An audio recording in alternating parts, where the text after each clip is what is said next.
Hey everybody, tonight we're debating whether or not atheism is the rational conclusion of skepticism, and we are starting right now with our guest, Randolf Richardson's opening statement, who is, by the way, president of Canadian Atheists. We are thrilled to have you here, Randolph. The floor is all yours for your opening statement. Thank you, James, and I'm glad to have a chance to converse with John on this, John Maddox. Thank you for being here as well. So, is atheism the rational conclusion of skepticism and critical thinking? Yes. What is skepticism, though? Is a question that some people might ask. Skepticism is the application of doubt about the truth of something. Although I personally strive to be a proper skeptic, I certainly don't profess to be one. But what I do know is that logic and probability are useful intellectual tools for skeptics, and probably even among the most important of all the tools. When presented with an idea of a deity, a goddess or a god, existing, I can utilize skepticism to assess this idea in an attempt to determine if it's logically valid. Given that the deity that my interlocutor believes in is the Christian God, I find that skepticism leads me initially to a paradox between the characteristics of omniscience, being all-knowing, and omnipotence, being all-powerful. And because of this paradox, the logical conclusion of applying skepticism leaves me an atheist. Or in other words, it leaves me not believing in this particular deity. For doubt is my ally. Thank you. That's my opening statement. You got it. Thank you very much. And we will kick it over to John Maddox for his opening statement as well. And also want to let you know, folks, if this is your first time here, or maybe it's your several hundredth time here, want to let you know, you guys, we are absolutely thrilled. This Wednesday, Erica, YouTube's favorite daughter, will be debating Mr. Batman on whether or not Noah's Ark could have worked. So that will be an epic one. To be sure you don't miss it live, hit that subscribe button and that notification button as well, as it's going to be a blast this coming Wednesday night. So with that, John, thanks so much. The floor is all yours. Okay, I'm going to need to share my screen.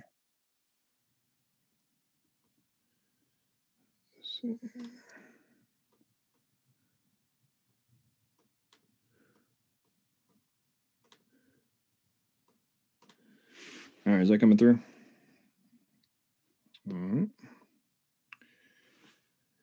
Well, I gotta say, I was rather surprised at the shortness and the direction taken by my opponent. Because, when the topic for this debate was proposed to me, my opponent was going to take the affirmative on atheism being the rational conclusion of skepticism. To be honest, I was slightly confused as to why an atheist would want to pursue this train of thought at all. If the topic was agnosticism or non-theism, is the rational conclusion of skepticism, then that would make total sense, and I would agree with whomever was taking that position. However, tonight you will hear ongoing assertions from my opponent, more than likely, from judging from his previous debates, that atheism is a rational conclusion from skepticism. But you need to recognize he's attempting to make this debate not about what the vast majority of people consider atheism, but rather about lacktheism. Lacktheisms don't not believe a God exists. They claim just to lack a belief in God. Now, this is mostly a very loud new atheist YouTube phenomenon in the United States and Canada, but if you go beyond the surface level talking points consistently proclaimed by YouTube lacktheists, you will quickly find that desperate attempts to circumvent what the majority of us would consider rational. I mean, if they just lack a belief in the existence of God, or there isn't enough evidence to give them any level of belief, then why not just use the already existing concepts for this position and declare themselves agnostic? Or if they don't like that, just non-theist. Why would a rational person try to redefine a term when there is another one that better fits what they claim, while a large group of people who claim to be atheists don't accept the definition of the word the way the lacktheist wants it to be redefined? That just doesn't seem very rational to me. I mean, if you're supposedly taking a rational, skeptical approach and not actually reaching a conclusion about something, why would you try to commandeer a well-established term? If anything, these actions make no sense, as the opposite would remove a large amount of the ongoing controversy regarding their positions. However, in spite of this illogical approach, the lacktheist seeks to rewrite history and convince the rest of us that somehow they are being suppressed, and there has been ongoing attempts to taint interpretation of the very concept of atheism. I think I'm a little bit off center here. Now, if you're trying to normalize atheism and mitigate supposed oppression from theists, what rational person would do this? Contrary to rational thinking, people like my opponent often go on to quote things like, after various debates and other intellectual encounters, it started to become clear that the attempts to vilify atheists and atheism are actually the death throes of the ever-shrinking community of oppressors, often manipulative and or extreme theists, who want to denormalize the absence of belief in deities, atheism. That community of oppressors, which I call the atheism vilification community, often uses a variety of tactics to vilify atheists and to misrepresent atheism, which in turn serves to create false burdens of proof for claims that most atheists don't actually make, unquote. Now, I'm kind of confused as where this community of oppressors is, and is this happening up in Canada? I know it's not happening in the United States, not happening in the UK, or the majority of Europe, or in the largest country on earth, China, which is officially an atheist country. So personally, I find this claim to be quite funny as it demonstrates beyond doubt both the lacktheist refusal to be rational and the obvious desire to use semantic fusion to confuse the masses. But more importantly, there's an attempt to project an air of false confidence about their positions under the supposedly rational shroud of skepticism. Now, to showcase why atheism is not the rational conclusion of skepticism, let us quickly look at what atheism actually is and why lacktheism is not atheism. So, the position you have to take into question is, does God exist? In that, your potential answers are yes, no, maybe. But the ontology of God's existence is dichotomous. Either God does or does not exist. However, the answer to the proposal does not have to be binary. It can be yes, affirmative, and that's theism. Affirmative, no, atheism. Or it can be undecided, you're agnostic, you don't care, atheist. Proposition is nonsense. Different terms for this, but theological non-cognitivist is a very common one. So if someone responds to a proposition as undecided, they are not making an affirmative yes or no. Like these other groups, lacktheists are non-theists. P equals theist. P or not P, theist or non-theist. Therefore, how is it remotely rational for a skeptical lacktheist to respond with I lack a belief when the actual question being posed is, do you believe God exists? So either I believe God exists and you're a theist, or I believe God does not exist, atheist. It's pretty straightforward stuff. Now I'm going to go down to a few more pieces that kind of support my position. And the first one's going to be from the Stanford Encyclopedia of Philosophy. Atheism is typically defined in terms of theism. Theism, in turn, is best understood as a proposition, something that is either true or false. It is often defined as the belief that God exists, but here belief means something believed. It refers to the propositional content of belief, not to the attitude or psychological state of believing. This is why it makes sense to say that theism is true or false and to argue for or against theism. However, atheism is defined in terms of theism, and theism is the proposition that God exists and not the psychological condition of believing that there is a God, then it follows that atheism is not the absence of the psychological condition of believing that God exists. The A in atheism must be understood as negation instead of absence, as not instead of without. Therefore, in philosophy at least, atheism should be construed as the proposition that God does not exist, or more broadly, the proposition that there are no gods. This definition has the added virtue of making atheism a direct answer to one of the most important metaphysical questions in philosophy of religion, namely, is there a God? There are only two possible direct answers to this question: yes, which is theism, and no, which is atheism. Answers like I don't know, no one cares, I don't care, an affirmative answer has never been established, or the question is meaningless, and are not direct answers to this question, unquote. Now, for those of you who have not tuned out yet, the significance of the components of atheism addressed clearly here removes the concept of lacktheism even as being atheism, and goes so far as to reject anything like it, which kind of coincides with the whole skeptical premise. Now, my next submission as evidence comes from the Encyclopedia Britannica and their comprehensive dictionary definition of atheism. Reflection on this should lead to a more adequate statement of what atheism is, and indeed as well to what an agnostic or religious response to atheism should be. Instead of saying that an atheist is someone who believes it is false or probably false that there is a God, or more adequate characterization of atheism consists in the more complex claim that to be an atheist is to be someone who rejects belief in God for the following reasons. Which reason is stressed depends on how God is being conceived. For an anthropomorphic God, the atheist rejects belief in God because it is false or probably false that there is a God. For a non-anthropomorphic God, the God of Luther, Calvin, Aquinas, and so on, he rejects belief in God because the concept of such a God is either meaningless, unintelligible, contradictory, incomprehensible, or incoherent. For the God portrayed by some modern or contemporary theologians and philosophers, he rejects such a belief in God because the concept of God in question is such that it merely masks an aesthetic substance, e.g., God is just another name for love, or God is simply a symbolic term for moral ideals. Next, I want to go into the Internet Encyclopedia of Philosophy, and which is a, quote, peer-reviewed academic resource, unquote. The term atheist describes a person who does not believe that God or a divine being exists. For the most part, atheists have presumed that the most reasonable conclusions are the ones that have the best evidential support. And they have argued that the evidence in favor of God's existence is too weak, or the arguments in favor of concluding there is no God are more compelling. Arguments for the non-existence of God are deductive or inductive. Deductive arguments for the non-existence of God are either single or multiple property disproofs that allege that there are logical or conceptual problems with one or several properties that are essential to any being worthy of the title God. Inductive arguments typically represent empirical evidence that is employed to argue that God's existence is improbable or unreasonable. And now, a final piece of evidence, which is from a 2018 paper defining atheism and the burden of proof, which is published by the Royal Society of Philosophy. In this paper, I demonstrate how certain contemporary atheists have problematically conflated atheism with agnosticism, knowingly or unknowingly. The first type of conflation is semantic fusion, where the lack of belief in God is combined with the outright denial of God under the single label of atheism.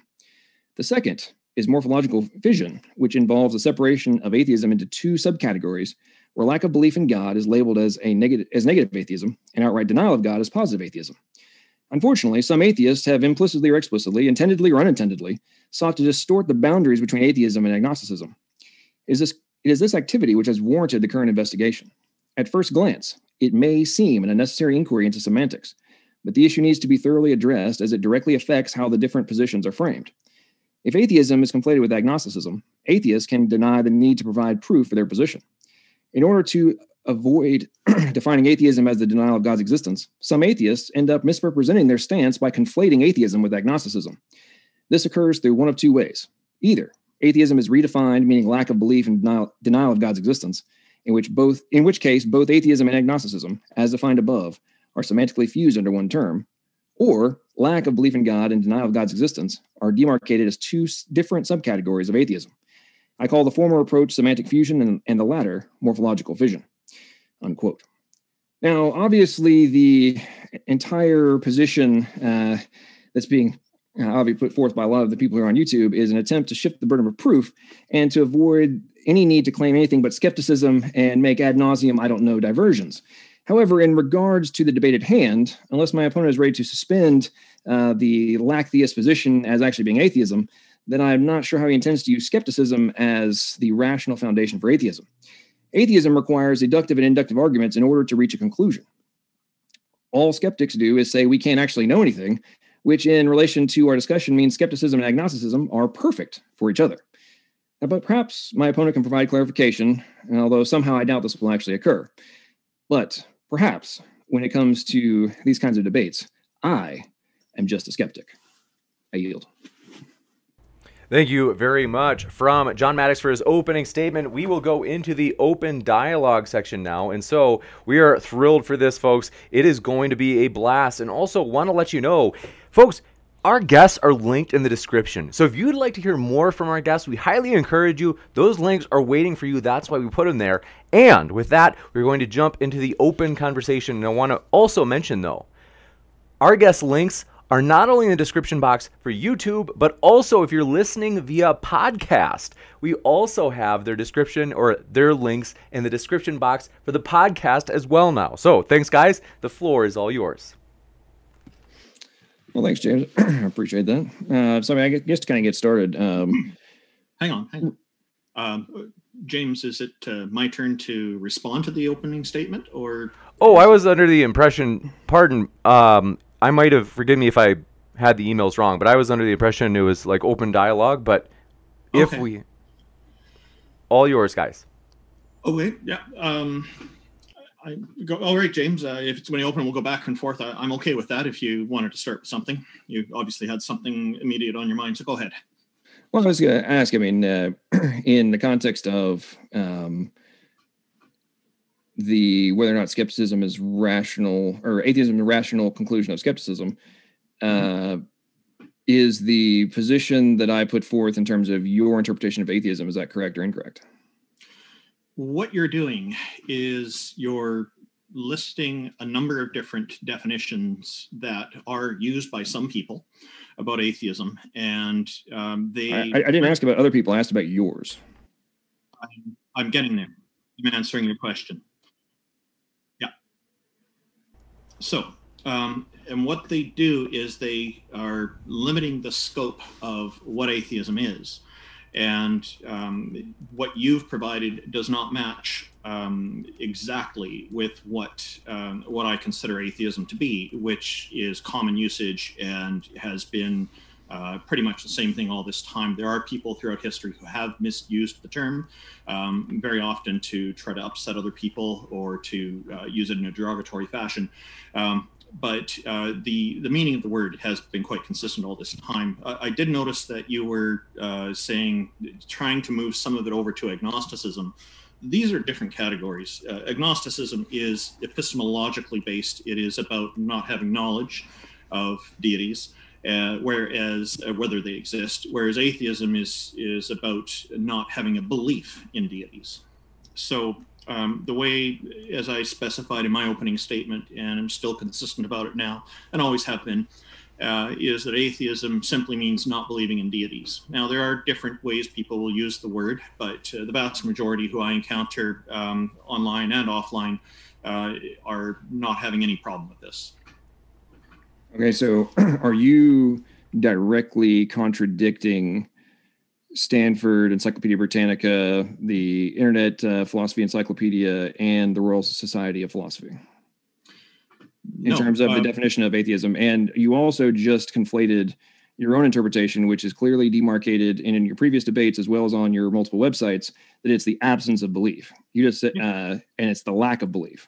So not believing in deities is the wording I used. It's synonymous with absence. So not or without, which is your position? Yeah, without, absence of belief in deities, not believing in deities. They're all the same things. Okay, so are you directly contradicting the Stanford position? Because they specifically demarcated in two different positions that absence is the incorrect position. It's not versus without. Encyclopedia actually acknowledges that atheism is used in this way, and they're specifying that within certain philosophical contexts that they're recommending using it in a more limited fashion. So SEP does not define it for the world. SEP is defining it for a specific portion of philosophy within. So is it your position that it's not having a affirmative position one way or the other is atheism? Is that your position of atheism? I don't even regard it as a position, but you could say that it is just not believing in deities. So I don't hold to that. And you're really spinning right now because hold on, I do want to let him finish, John.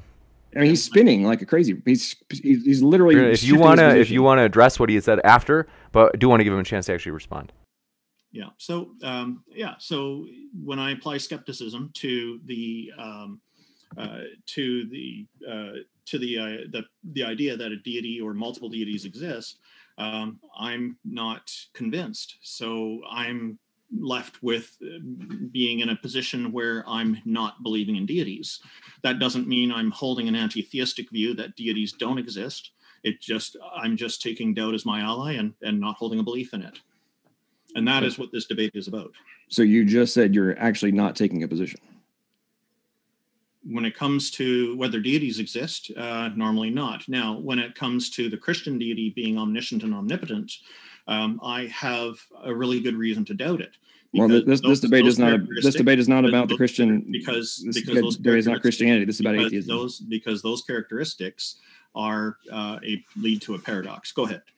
This debate has nothing to do with this. And part of the reason I'm being so blunt with you right now is because I think your move in the opening statement to try and make this about the Christian guy when this is about theism it was a little bit untoward. However, and moreover, actually, in this context now, where you're clearly attempting to dodge what your formally stated positions are on the atheist frontier, randolphrichardson.com, and the Canadian Atheist website, you make very clear assertions that it's only the absence and the lack of belief in God, and that is your interpretation of atheism, and that all others are just misconstrued and attempts, as you just said, to you actually reiterated a few minutes ago, to somehow like upset people and such.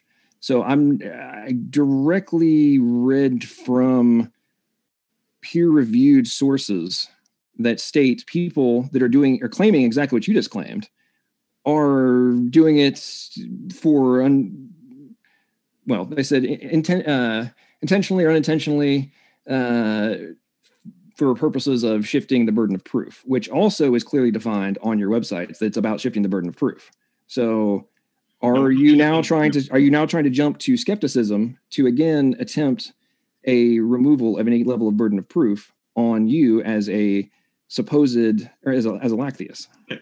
We're not shifting the burden of proof. We're not accepting a burden of proof is what it is, because a burden of proof doesn't apply to someone who does not hold a belief. Now, earlier, you're not an atheist. Earlier, you're a non-theist. You mentioned that you think that I was trying to turn this into Christianity. I was not. I cited that as one example. We can examine other deities if you like. Well, we're talking about the concept of theism. So, are you a global atheist, or sorry, global skeptic, or a local skeptic? Global or local? What do you mean by that? Let's be clear. You're a skeptic, and you don't know global versus local. No, I say I'm striving to be a proper skeptic. I'm still learning. So tell me what you mean by global skeptic or so skeptic, so just what you're saying, and I can answer your question. So just the Christian God, or just the Jewish God, just the Islamic God, etc., or all potential, anything that could possibly be a God. So global would be any possible thing. Local would be going down into the subsets. Oh, well, in the case of the introduction, I did cite one example, but when it comes to deities, atheism is not believing in any deities. So any gods or any goddesses, none at all. Well, we're talking about skepticism right now, but we haven't gotten to atheism. You just asked me about atheism. So actually, I clarified and I said, are you a local or a global skeptic? Oh, okay. So I strive to be a proper skeptic. If somebody's presenting a particular deity to me, then of course I will be looking at that one specifically. But in general, I don't hold a position on whether deities exist. Any of them. Okay, so I wasn't talking just. So I'd be more global. I'd be more global in that. We're going to clarify in skepticism. I was using the God as the example. I'm talking as a skeptic. Do you apply that we can't ever actually define anything in beyond doubt, or it's only that certain things can be defined beyond doubt?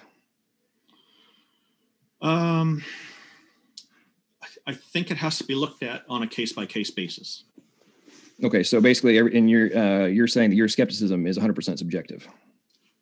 Yeah, I would say so. Okay. So in regards to your lacktheism, I object to that term.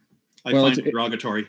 Using the term atheism, and I was clear at the beginning. Well, you're not actually. You're trying to redefine atheism, which is why I've watched you in all of your debates do this. I've watched you online, and if I read further in that paper from the Royal Society of Philosophy, they actually address your website and its misuse of terms. Oh, I'll be interested to read that. I wasn't aware the Royal Society has. Apparently some atheists quoted your website, and they were the Royal Society was rather surprised when they went and looked at it because of the inconsistencies.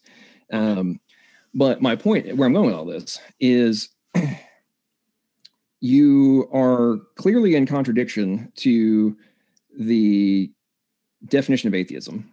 No.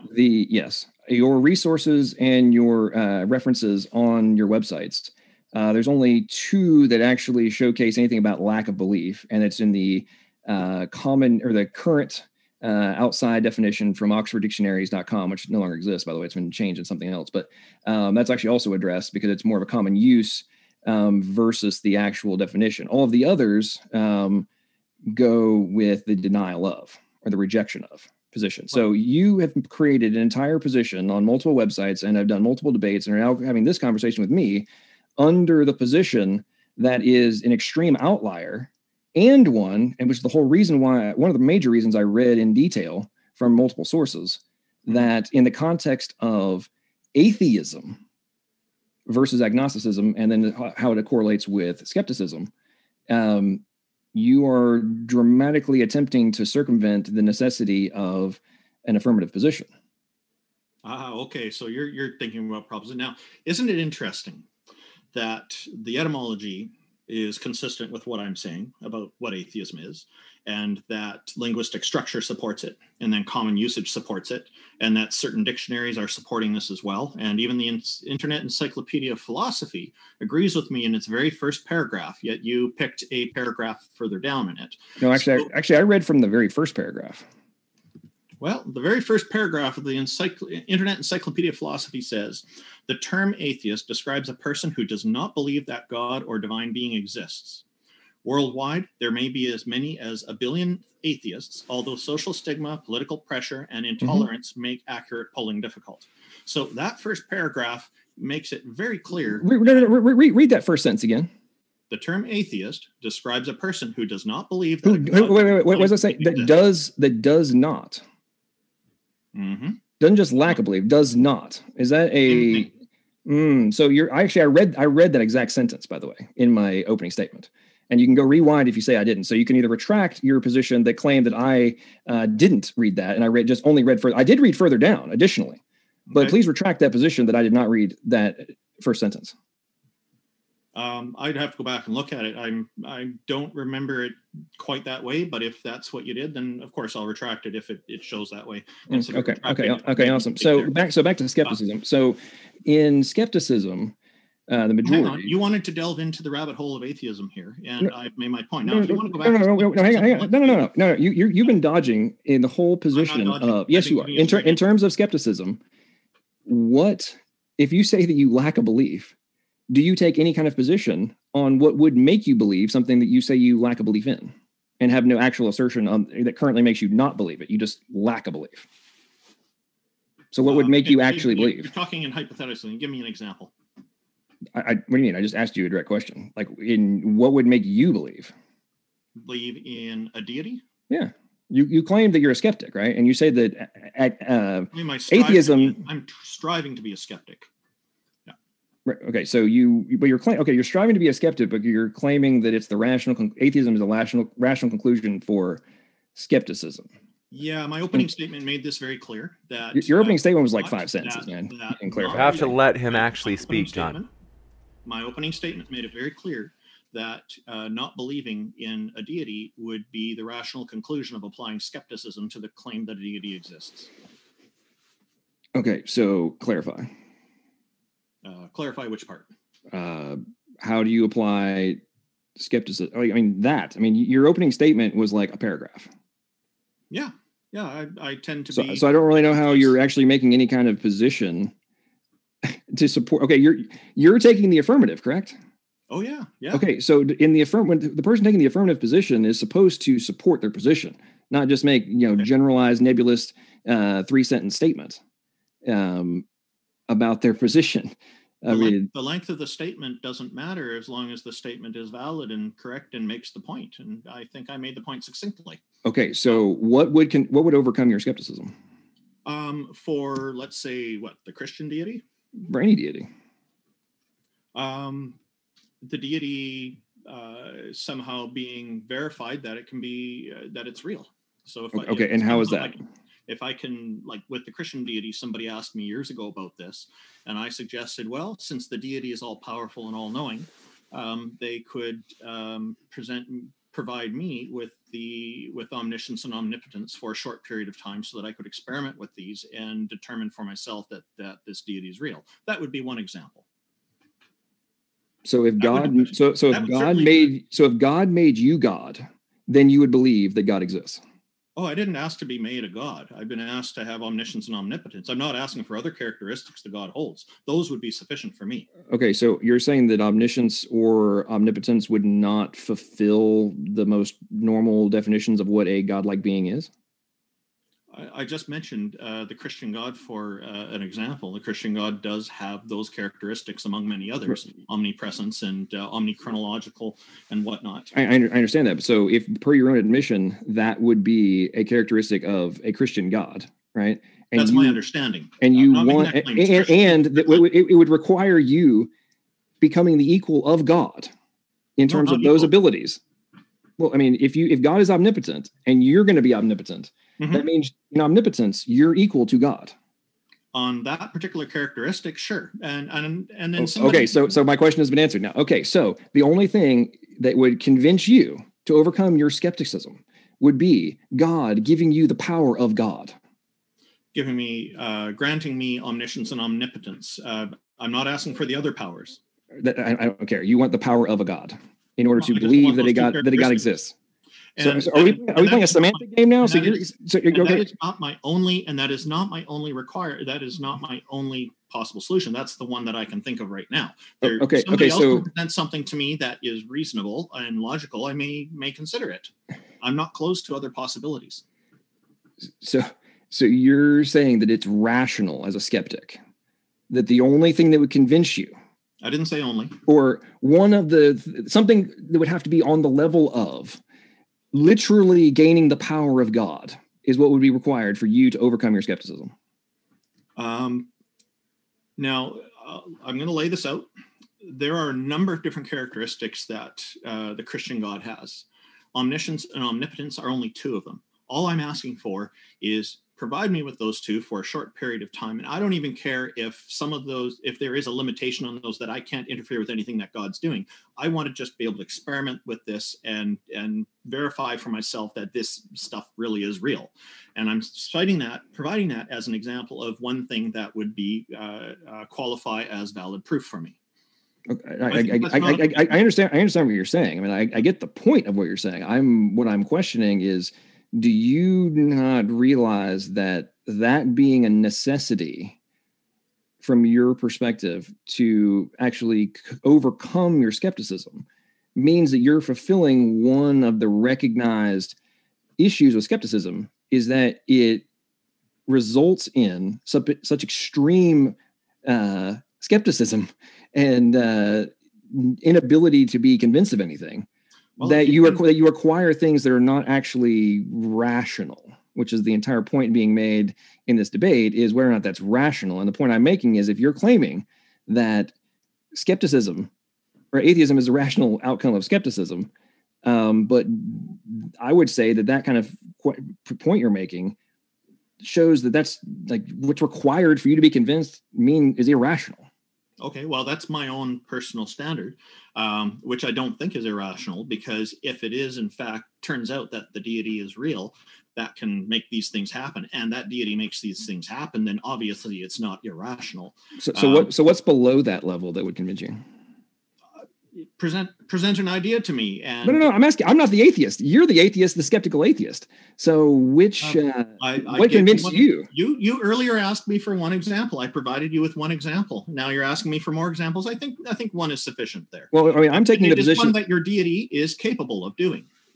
Okay, so whether or not the deity is capable of doing it has nothing to do with whether or not the necessity for that should be evidence to overcome your skepticism is rational. So let me reiterate and just make sure I'm not misquoting you. I'll just say, you have to be God in order to agree that God exists. And I mentioned I'm not trying to be God. I only asked for two characteristics. You just want to be God for a short period of time. No, I only want those two characteristics for a short period of time. Probably a fortnight would be. Okay, so if you're omnipotent, you're not a God? Well, the Christian deity has more than omniscience and omnipotence as its characteristics. So doesn't mean you're not a God, though. So you're saying an omnipotent being is not a God? Not the Christian. We're not arguing about the Christian God. We're arguing about whether or not it is a God. If I don't have those two, if I only have those two characteristics, I'm definitely not equal to the Christian God, because the Christian. We're not arguing about the Christian God. We're arguing about. We're talking Hold about. on, let's let him finish, and then you can respond, John. Wait, all he does is dodge back to Christian God. And we're talking about God in general. We're talking about you can correct him right after he finishes. Go ahead, Randolph. I'll give you a chance to finish, and then we'll kick it back to John. We had to pick a deity to explore this with, and I gave an example. So that one happened to be the Christian God. It could be Allah. It could be the Muslim God, which has a whole bunch of the same characteristics as the Christian God. And my answer would be the same for that one at this point. Now, and I'll make an important point here. This is my personal requirement. As somebody who strives to be a proper skeptic, saying, okay, this is what it'll take to prove it to me when somebody asked me once. And so I'm still consistent on this. But when it comes to just not believing, that is the conclusion of skepticism very often, is not believing something that we've been told is true. So are you skeptical about everything until you personally like view it in person in real time, rather than being told or reading about it? It depends on what my confidence level is in that being real. So, for example, if you were to tell me that you have 10 digits, 8 fingers and 4 thumbs altogether, and you hold up your hands for me, I have no question about it. You don't even have to hold up your hands. I'll believe you, because it's such a common thing for people to have 8 fingers and 2 thumbs altogether. So depends on what it is, the claim that's being made. Now, in when it comes to the case of a deity is something that's quite mystical and something that I'm not encountering in common day life. So, of course, my confidence level in such claims like that is very, very low. So you do have a confidence level, though. Yeah, and it depends on what's being claimed on a case-by-case basis and how common these things are in reality, yes. Okay, so you have a confidence level in whether or not God exists. At this point, I would say that's 0, because I have not received anything that has been compelling enough for me to change that confidence level, yes. But at some point you did. I did? That's a question. Not that I recall. Okay, interesting. I've never been a theist. I've always been an atheist. Okay. So what has been presented to you that hasn't met the burden of proof?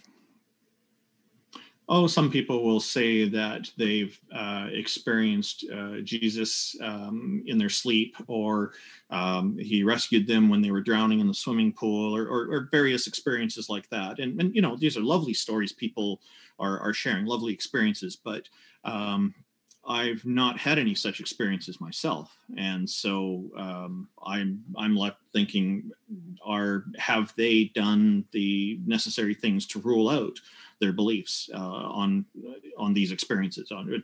Were these imagined? Were these just dreams?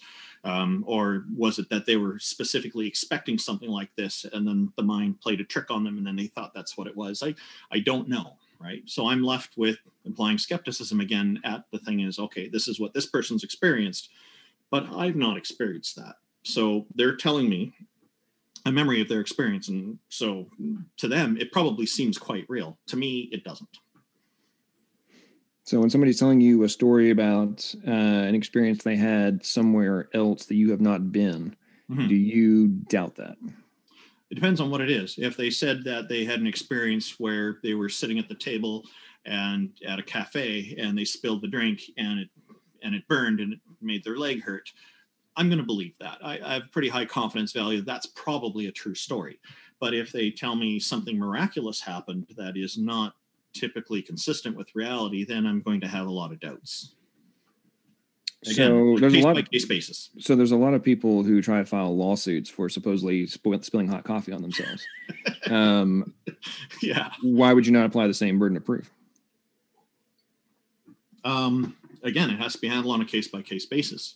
The thing about those lawsuits is there can be other factors involved too, such as the person, like who is responsible for that. There may be a sign on there saying caution hot. They may see steam and yet they still do it. Whose fault is that? So this is what the courts make a determination on, again, on a case by case basis. Okay. So going back in line with the case by case basis. So you've made the assertion in multiple places that supposedly people are running around trying to vilify atheists and so on and so forth. How do you reach that conclusion? Because I'm rather skeptical about that conclusion. Well, the people who are vilifying, there are people who will, for example, say that all atheists are evil, or all atheists are going to burn in hell for eternity because God does not approve of us, or that deities are all, or that atheists are all criminals, and things like that, and all kinds of assertions like that. And they'll try using guilt by association fallacies and say, hey, look, these people throughout history have done some awful things and they're atheists. Like there's a fellow named Craig Hill. I think I got his name right. He was, or Craig Hicks. Sorry, it was Craig Hicks, A few years ago, he shot 3 Muslim ladies over a parking spot dispute.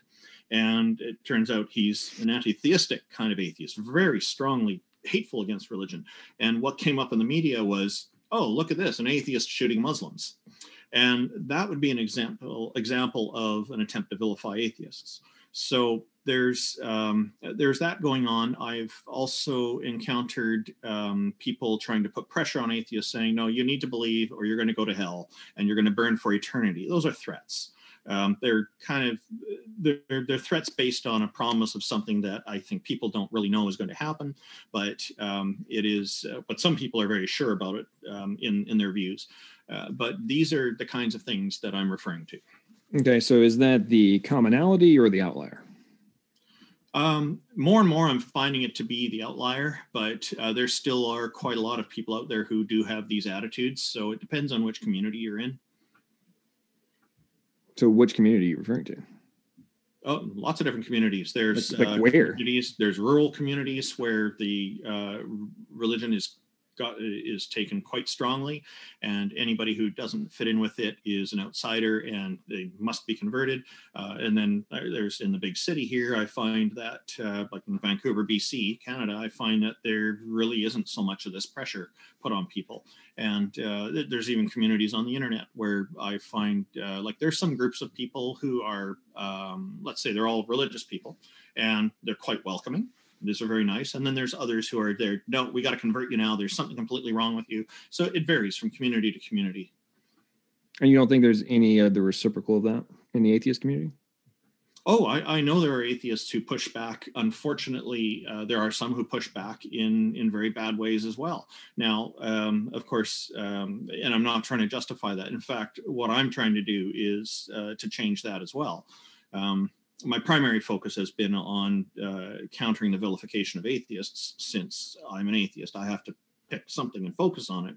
But of course, if somebody's being unfair to a Christian or a Muslim or Buddhist or Hindu or somebody else, I'm going to stand up against that as well, of course, and I have before.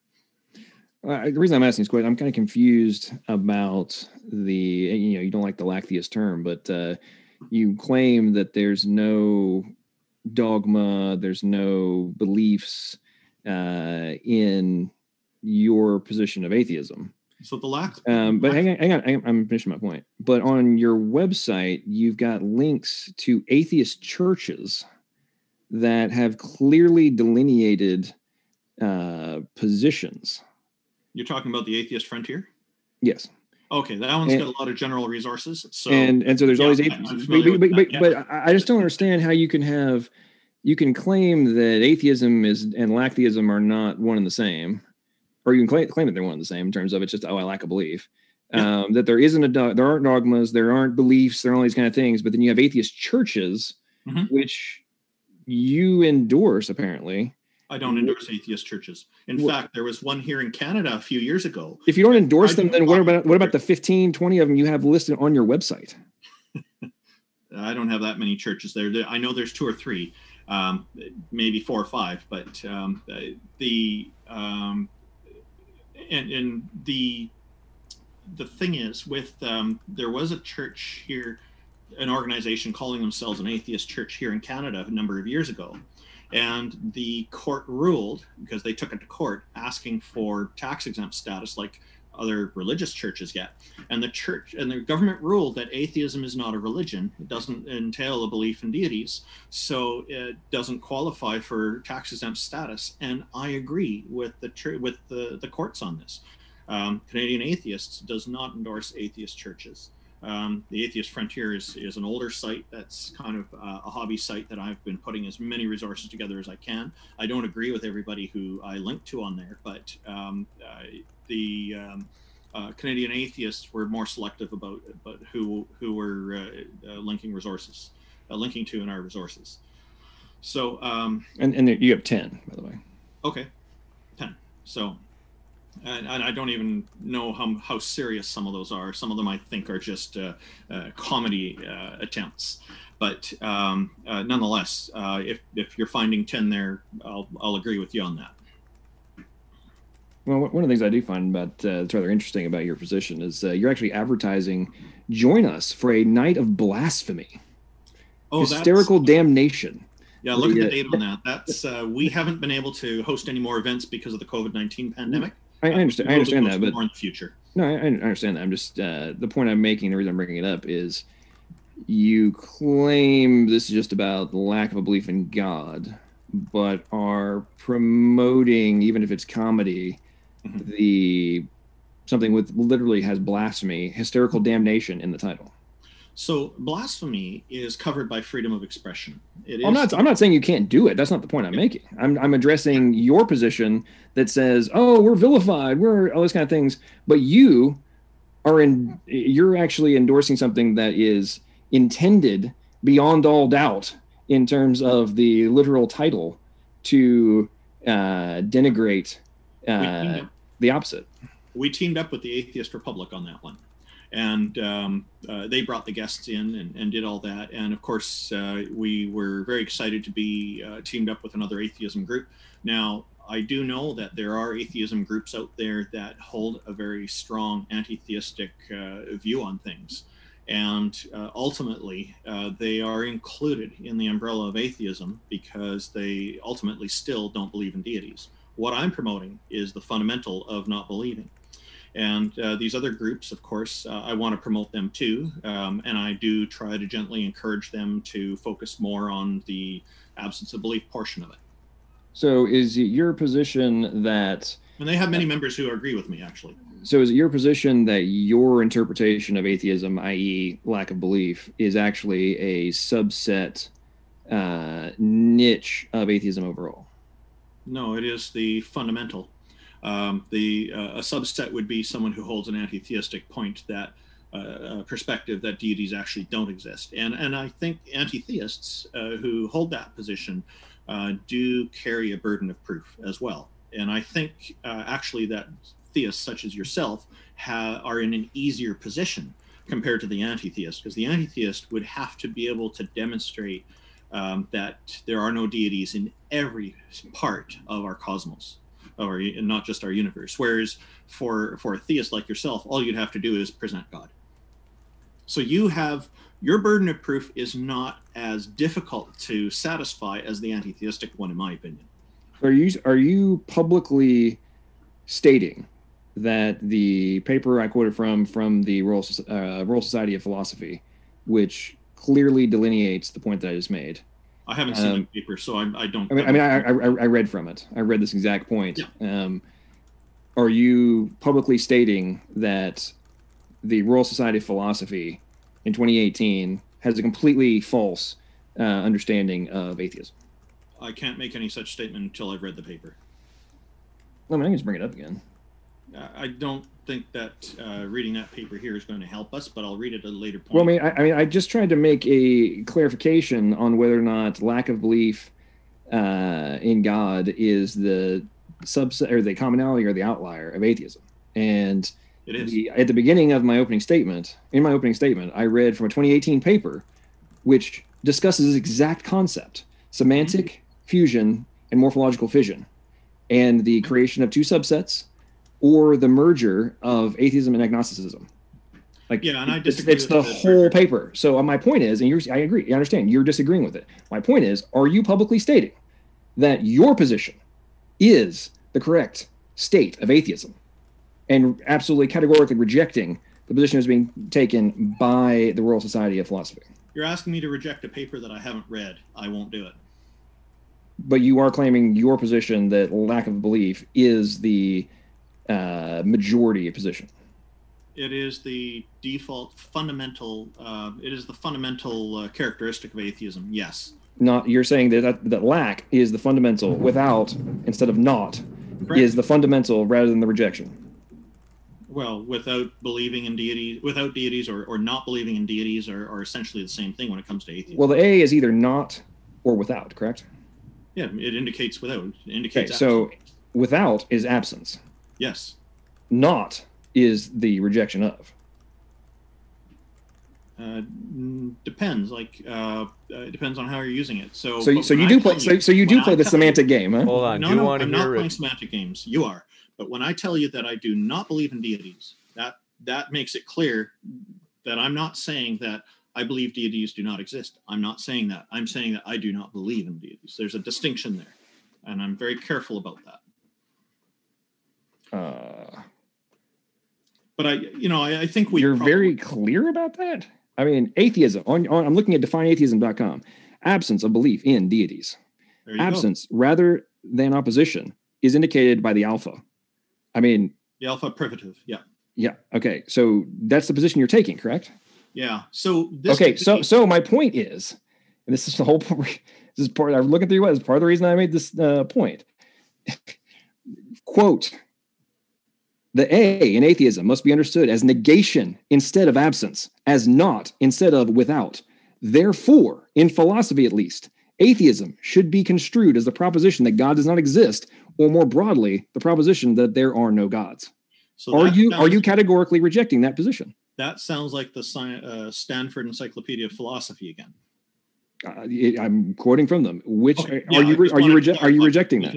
Yeah. So because I remember it sounds like that. Stanford Encyclopedia of Philosophy is narrowing the scope. They're limiting the scope of what atheism is there, and they're recommending it in academic philosophy for usage in a specialized area. And there are many people who are professional philosophers who don't hold to that. It's Stanford Encyclopedia's article is an opinion piece, by the way. It is quite popular, but it is an opinion piece. But that doesn't matter. The thing is, I don't fully disagree with them because atheism is an umbrella that includes what they're promoting. In that paper, they acknowledge what the common usage is: absence of belief in deities. Not in so many words, but they do mention that. So they do acknowledge it, and they're making a recommendation just for a specialized area. So specialized. So for philosophy.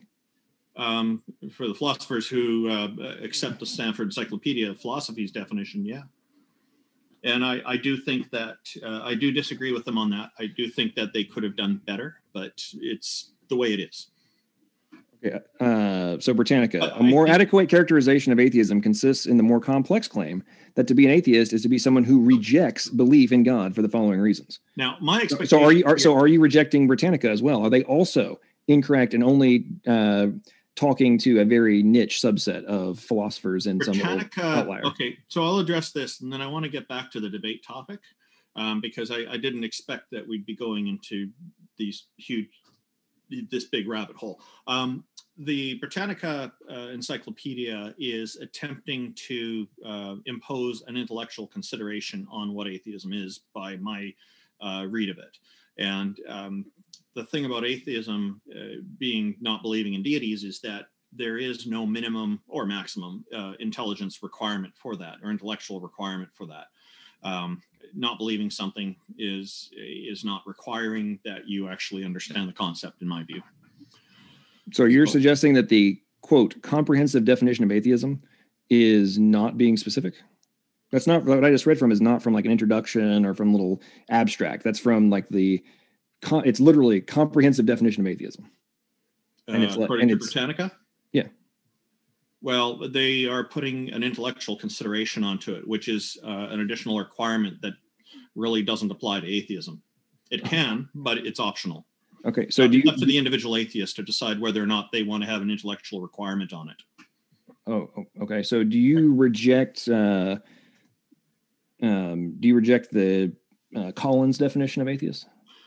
So there are different definitions in different dictionaries. I've cited a number of dictionary definitions on one of the websites that I run, quite a few, including older dictionaries that go back to the 1800s and I think 1700s as well. So it showed the continuity here.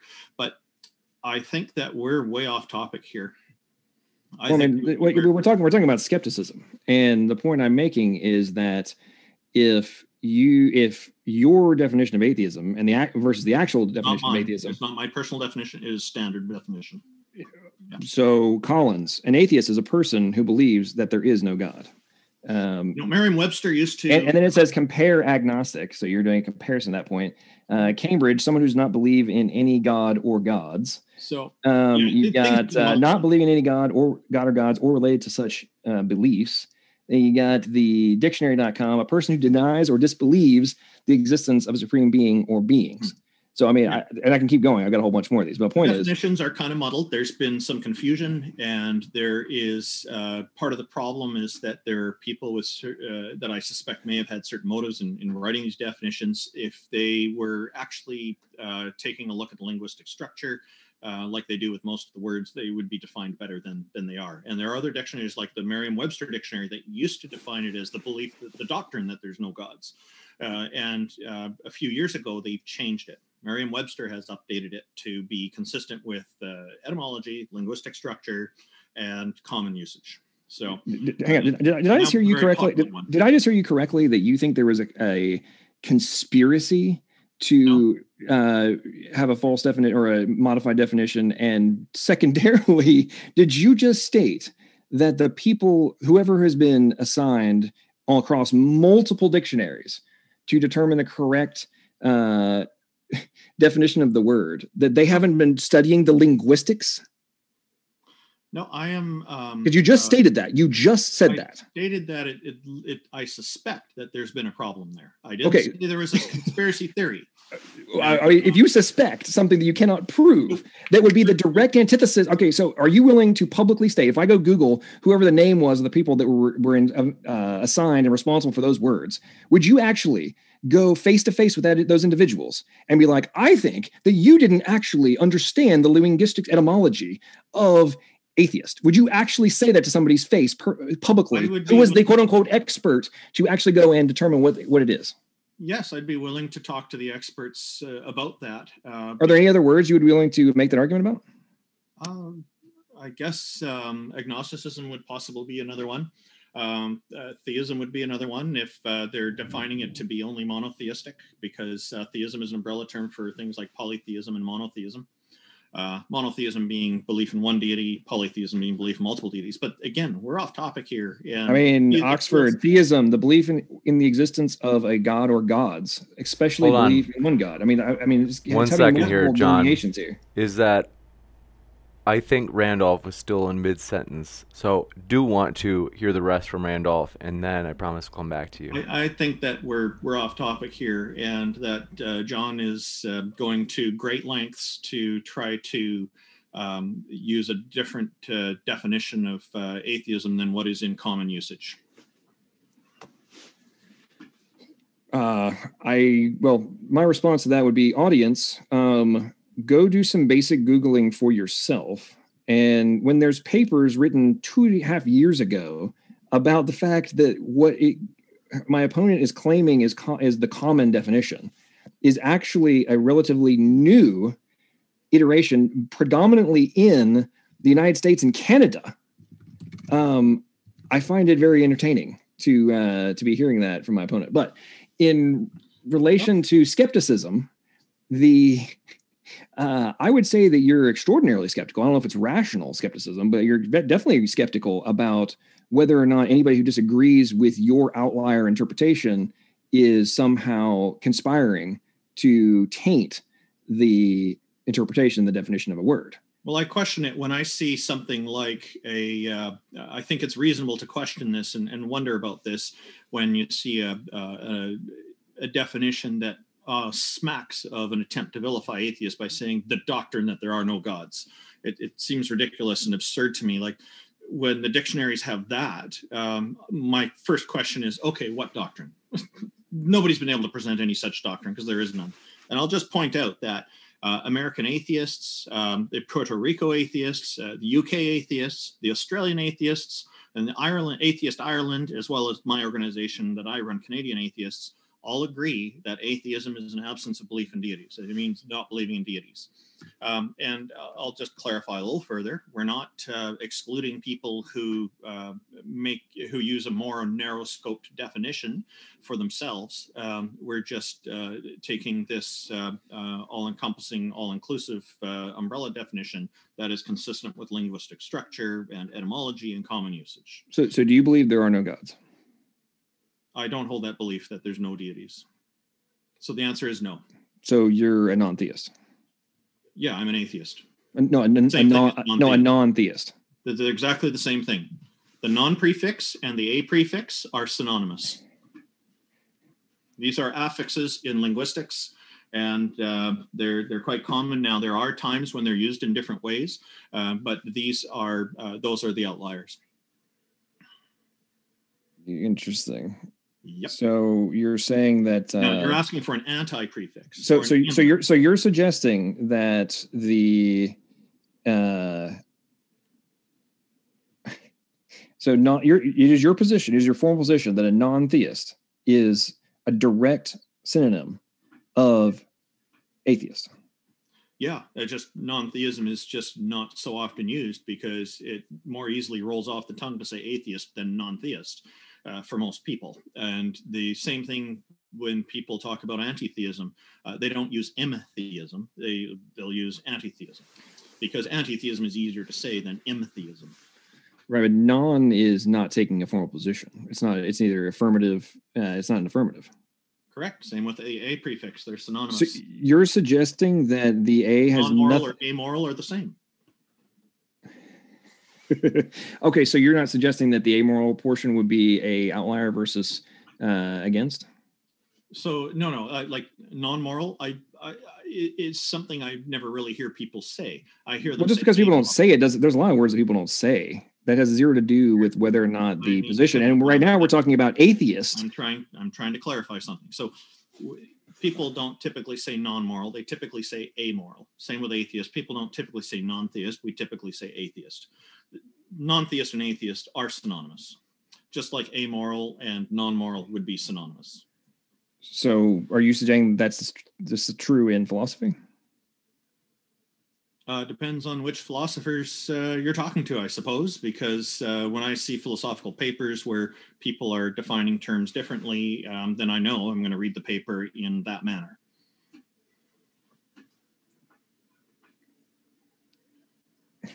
So I think this goes back to one of the earlier points I was making. You operate from a 100% subjective worldview that can metamorphosize to fit whatever your current position is. I think my worldview is definitely subjective. If you and I agree on certain things, we can make objective or non-subjective determinations about various things. But the rest of what you're saying, as I strive to be a proper skeptic, I look at different things and try to figure out where I'm getting things wrong and getting things right as best I can. What is your understanding of skepticism? My understanding of skepticism, as I stated in my opening statement, is that it's the application of doubt about the truth of a statement, the truth of something. Can you repeat that one more time?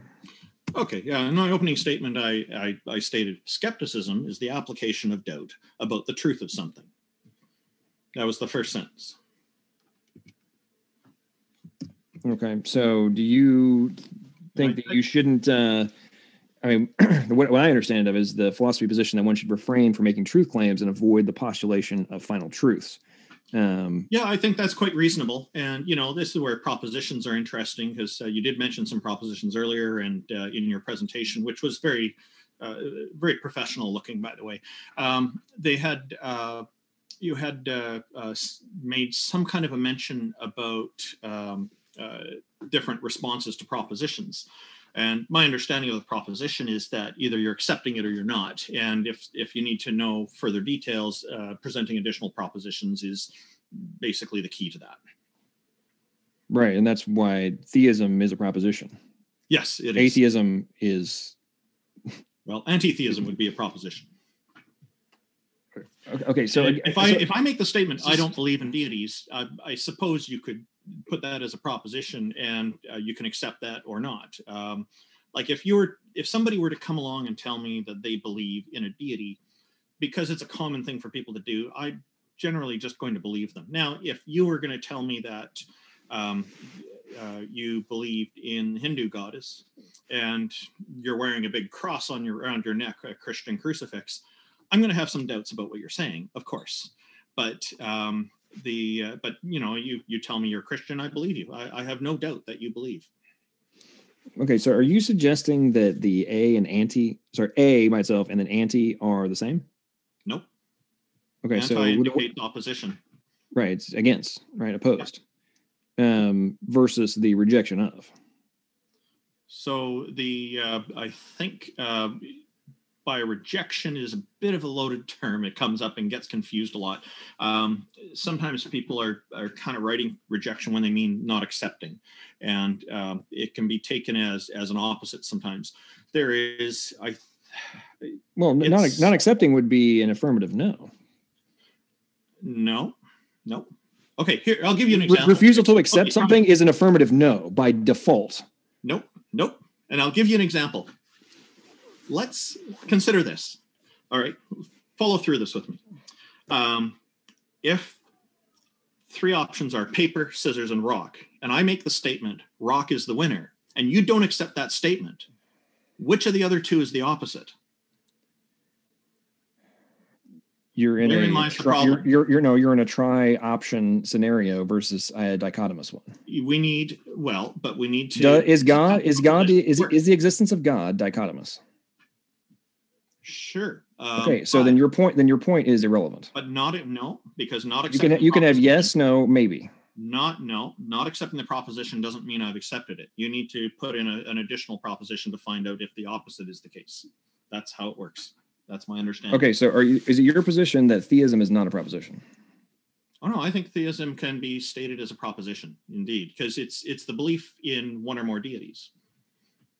Okay, so how is anti-theism? It is not the rejection of. It is the belief that there are no deities. So it's the opposite of theism. Okay, but you said you just lack belief. Yeah, I don't hold a belief in deities. So you don't reject the belief that God exists. You just lack a belief. Say that again. I just want to make sure I understand you clearly. So you're not rejecting the belief that God exists.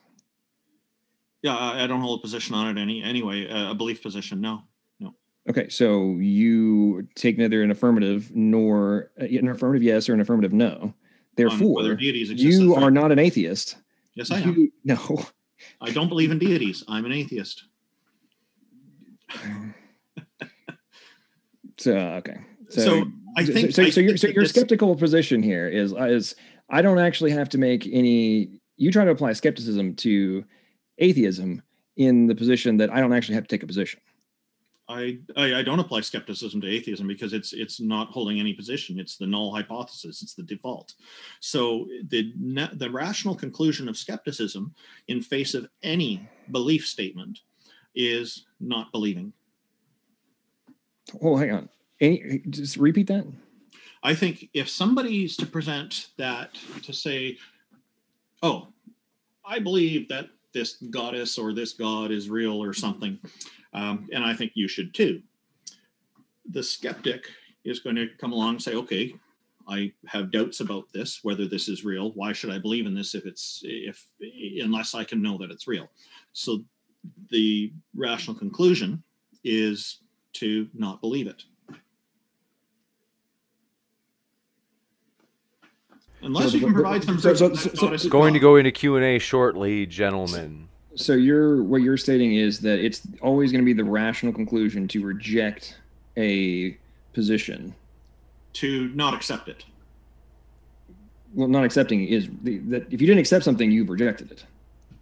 Yeah, there's a bit of an implication with a bit of baggage on that. That's why I prefer to use the word not accepting. But if you're meaning not accepting by rejecting, yeah, I can go with that. Well, I mean, why the hell would we have words accept, reject, if you're going to claim, well, I'm going to go more with not accepting. Okay, is that synonymous with rejecting? Well, depends on your perspective. Okay. No, that's just plain. This goes back to semantic gamesmanship. That is a very common tactic with YouTube atheists specifically. Okay, what do you mean by YouTube atheists? Maybe you can clarify what you mean by that. People running around on YouTube, such as yourself, having debates and crowing that things such as your position of lacktheism are somehow the standard when it's clearly delineated that they are not. the standard. It's a niche subset on YouTube and in some online communities. Okay, so versus philosophy in general. I mean, okay. So, do you think Graham Oppy? Would you say that Graham Oppy is a well-known atheist philosopher of high regard?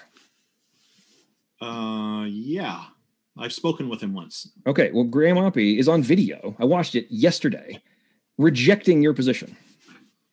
Okay. So, are you suggesting? I would like to see that. I will have to take a look into that.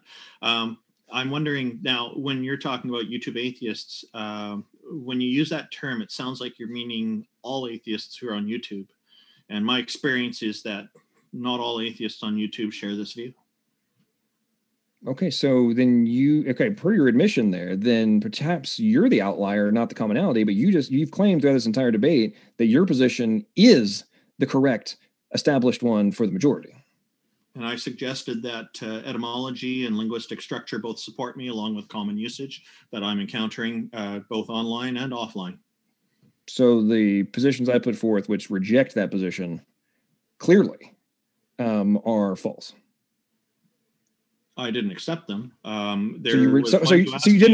are we not accepting, or are we rejecting? Which one?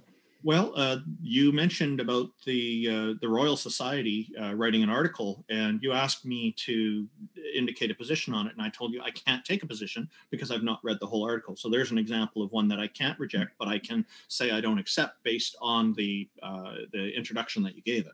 So are you rejecting or accepting Stanford? It's not a black and white thing. I think that Stanford is limiting the scope of what atheism means. If it's to be used broadly in common language, then I would disagree with them. They actually acknowledge that atheism is the absence of belief in deities. It is without goddesses and gods. They're recommending a usage for a particular academic area of philosophy. So they're kind of looking at a specific community and recommending it for that community is how I see that. So when they specifically stated in two different positions that it's not the absence, are you claiming that those sentences are incorrect? They actually acknowledged that it is commonly used this way. And what they're saying is they're making a recommendation for a much smaller group of people who are in academic philosophy to use it this way. Now, not all academics agree with them. So you are formally rejecting it? Well, what they're doing in academia at the Stanford University is up to them. Okay, so are you or are you not formally rejecting the position that is clearly stated by the Stanford Encyclopedia of Philosophy about the term absence and it not being applicable? So if that's going to be outside of the scope of their university, then yeah, I'll reject it. But within the scope of their university, it's up to them how they manage it. I'm not dodging here. I'm giving clear answers. How is that remotely clear? You claim, okay, you've been claiming that that's not actually the none of the things that the sources I've used, which are you suggesting that Stanford, Britannica, Royal Society, and what was it? So we've Internet Philosophy Encyclopedia. Are you stating that those are outlier, non-established, non-credible, non-peer-reviewed sources? No, I'm not making that statement. Okay, so but you're saying that even though they take polar opposite positions to you, you're claiming that they're the ones that are the outliers, not you. Well, I haven't read the Royal Society's article, for example. Okay, we'll remove the Royal Society. Since you accused me of not reading things from one of my other sources, and obviously you read it before, so if you thought that I was leaving something out, what do you reject them and their position? So the Internet Encyclopedia of Philosophy, I agree with their first paragraph, and I know that there's, and I find it interesting that they present some different ideas in different parts of that article. So, I think I agree with parts of it and disagree with parts of it. Britannica is definitely reputable, but I feel that they're adding an intellectual consideration to me, which seems arbitrary and beyond the scope of what atheism is. So I think they're erroneous in that point. So is your skepticism applied to methodological naturalism, which I believe is a position you take? Methodological naturalism. Sorry, excuse me while I quickly look that up, unless you want to just tell me what that is. I know, go ahead and look it up. Okay. I'm amazed that I've witnessed you have debates where you talk about things like multiple Big Bangs and such to somehow explain existence, but you don't know what methodological naturalism is? Okay, methodological well, I want to make sure that I'm using the term in the right way here. So methodological naturalism is a way of acquiring knowledge. It is a distinct system of thought concerned with a cognitive approach to reality, and is thus a philosophy of knowledge. Studies by sociologist Elaine Uckland suggest that religious scientists in practice apply methodological naturalism. So I'm still not entirely clear on it. It's not a doctrine, but an essential aspect methodology of science. So it sounds like it's utilizing science to determine things. So when it comes to reality, one of the best tools that it seems to me that we have is scientific endeavor and scientific consideration and scientific investigation of things. So I definitely would be siding with science on that, because it has repeatedly demonstrated to be reliable. And when new facts are presented, that it's not, it doesn't resist change. It adapts and follows with new discoveries. And one example of that, you mentioned the Big Bang and multiple Big Bangs. It was Hawking and Penrose, as I understand, who updated their paper in the face of quantum physics to support multiple Big Bangs as creating the universe rather than just one single Big Bang. And so that would be an example of how science improves. So perhaps in earlier times, we were only capable with the tools we had at the time scientifically to make this kind of determination that the Big Bang may be what it is that we started with. And there were Catholics who contributed to that science, by the way, and it was great. So anybody can contribute to science, which is wonderful. But now with the quantum physics understanding, they've adapted and expanded on it. Pun not intended. So is it your position as a lacktheist that even though something we have not observed, we cannot prove, cannot repeat, we should believe? That's not my position as an atheist. No. No, I'm talking about as a skeptic now. Oh, as a skeptic. All right. So I don't see skepticism as doctrinal. So I think it's mainly just about embracing doubt and questioning the veracity of a claim. And it's a very useful tool set in that regard. Okay, so as a skeptic, logic is an important tool in that. So as a skeptic, you claim that there is no reason to believe that God exists, correct? No, I don't make that claim. I don't claim that there is no reason. That would carry a burden of proof. So here's a question. Do you actually Pascal's consider wager, do you actually consider the arguments? No, Pascal's wager is a reason that can be rational to people who consider it to be a logical thing to consider. So have you personally actually considered the arguments in favor of God? I've considered some. There's like one of them was the Kalam cosmological argument that's been presented as something that proves God, but it doesn't seem to me to connect the dots to proving God. Okay. So just to clarify, you claim you lack a belief. You claim that skepticism is atheism is the rational conclusion of skepticism, but per your own admission, you haven't really gone and looked into the arguments for or against. You've just kind of reached this position somehow, and you're not actually investigating it. Is that correct? So no, I have looked into some of these. Now, I wished that we had spent more time in this debate going over some of those kinds of considerations. But unfortunately, we ended up talking about definitions and things like that. I did a number of times attempt to bring the conversation back, but you wanted to keep going on and on about definitions. So that's fine. I went along with that. So just to clarify, you don't actually go and personally research the evidence for or against God. I have. You have, but you're not currently doing so. You're not on an ongoing basis. You're not looking at new arguments and new things. Is that fair? I'm busy building a studio right now. I don't have enough time for that at the moment. But if there's some new arguments, I'll certainly. So you have enough time to run multiple websites to attempt to normalize atheism and to help people realize to stop vilifying and such. But you don't have enough time to go and pursue the freely and easily accessible information for evidence and arguments for and against God online. You have time for this whole debate and any preparation you did, which, well, you did have a one paragraph opening, so it might not have been that much, but there was more than one paragraph there. You're not actually actively going and doing this, but you're being an active atheist. I'm an activist. You're an activist who is not actually researching whether or not the position you were being an activist for is valid. How did you jump to that conclusion? Because I just asked you if you are on an ongoing basis doing active research into the arguments, to which you said, not really. And then you just said, oh, I'm building a studio. I don't have time to do so. But you have time to be an activist as an atheist. I said, it comes and goes. Sometimes I have more time for this and I do this. There's only so much time in the day. I'm not going to live forever.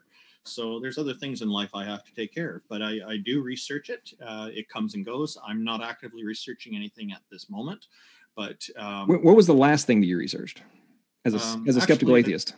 I was looking into Pascal's gambit, Pascal's wager, and I have reviewed it before, but I looked into it a bit further and I came to the conclusion that it's gambling.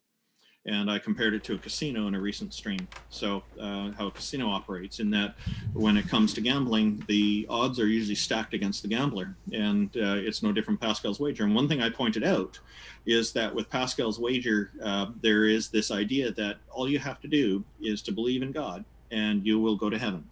But then what I also added to that, it seems that after people accept that wager and they start believing, then there's upselling that goes on, and people start being required to do more, to donate to the church, to get involved in church activities, to do other things, to promote it to other people and get other people converted. And that wasn't part of the original deal. So there's issues like that I've raised about it, because okay so we going to so jump Pascal's into wager. Hang on, James, hang on one second. Pascal's wager, we're going to jump into Q&A. So do appreciate it. This isn't the topic for tonight's debate. If you guys want to come back and debate Pascal's wager, I'm open to that. But do want to jump into these questions, unless you guys have anything on the topic that we actually have for tonight. Just wanted to say, John, thank you very much for tonight. I really appreciated this time with you. I wished we gotten more into the different arguments for God, but I'm glad that we hashed this out. Gotcha. I want to remind you folks, our guests are linked in the description. You can hear plenty more where that came from. And that includes, if you're listening to Modern Day Debate via podcast, you can find their links in the description of that as well. And so if you haven't checked out the podcast yet, pull your phone out, pull up your favorite podcast app, and find Modern Day Debate, as we've been really excited that a lot of people are saying, oh, it's useful while I'm like cleaning around the house, driving to work, whatever it is. And so that's encouraging. And so what we're going to do is, jumping into these questions, do appreciate it. Thanks so much. Steven Steen, nasty guy, says, rocks are the ultimate example of objects with a rational position. Hashtag checkmate atheist rocks. I guess that's for me. This idea went around. It comes up from time to time that people are claiming rocks are atheists because rocks don't believe in deities. Now, there's a difference between an implicit and explicit view on this. So implicitly, rocks would qualify as not believing in deities, as atheists. But what I'm talking about with atheists is the explicit version of this, where someone explicitly is not believing in deities. They have the capability of deviating from that. They have a mind. They can conceptualize what a deity is and then decide whether to believe in it or be convinced by it. That would be an example of explicitly being an atheist, is one who is capable, not necessarily one who has considered these ideas, but one who has at least the capability of considering these ideas. And so rocks and other inanimate objects obviously don't have those capabilities, so they would only be implicit. I'm not really interested in debating about this implicit point. Gotcha. This one coming in from Grimlock says, here's one for you, Maddox. If you want to respond now, they say, so far, this is all semantics and well poisoning. This is Grimlock. They say, get on topic, Maddox. If they don't understand the point being made in relation to the topic, then I think that, similar to my opponent, they need to go do some more research. Next up, Sebastian says, John, I am a biblical creationist and I believe in a young earth. What is your opinion about the age of the earth? Have you looked into flood geology? Thanks, Sebastian, for that question. I've looked into it. I lean towards young earth. From a biology perspective, I do completely. I'm open to other stuff, but I generally lean young earth. Gotcha. And this one coming in from Mark Reed. Thanks, says Maddox. This Stanford says, definitions, plural, of atheism. It has multiple definitions. Why did you omit the other definitions it provides?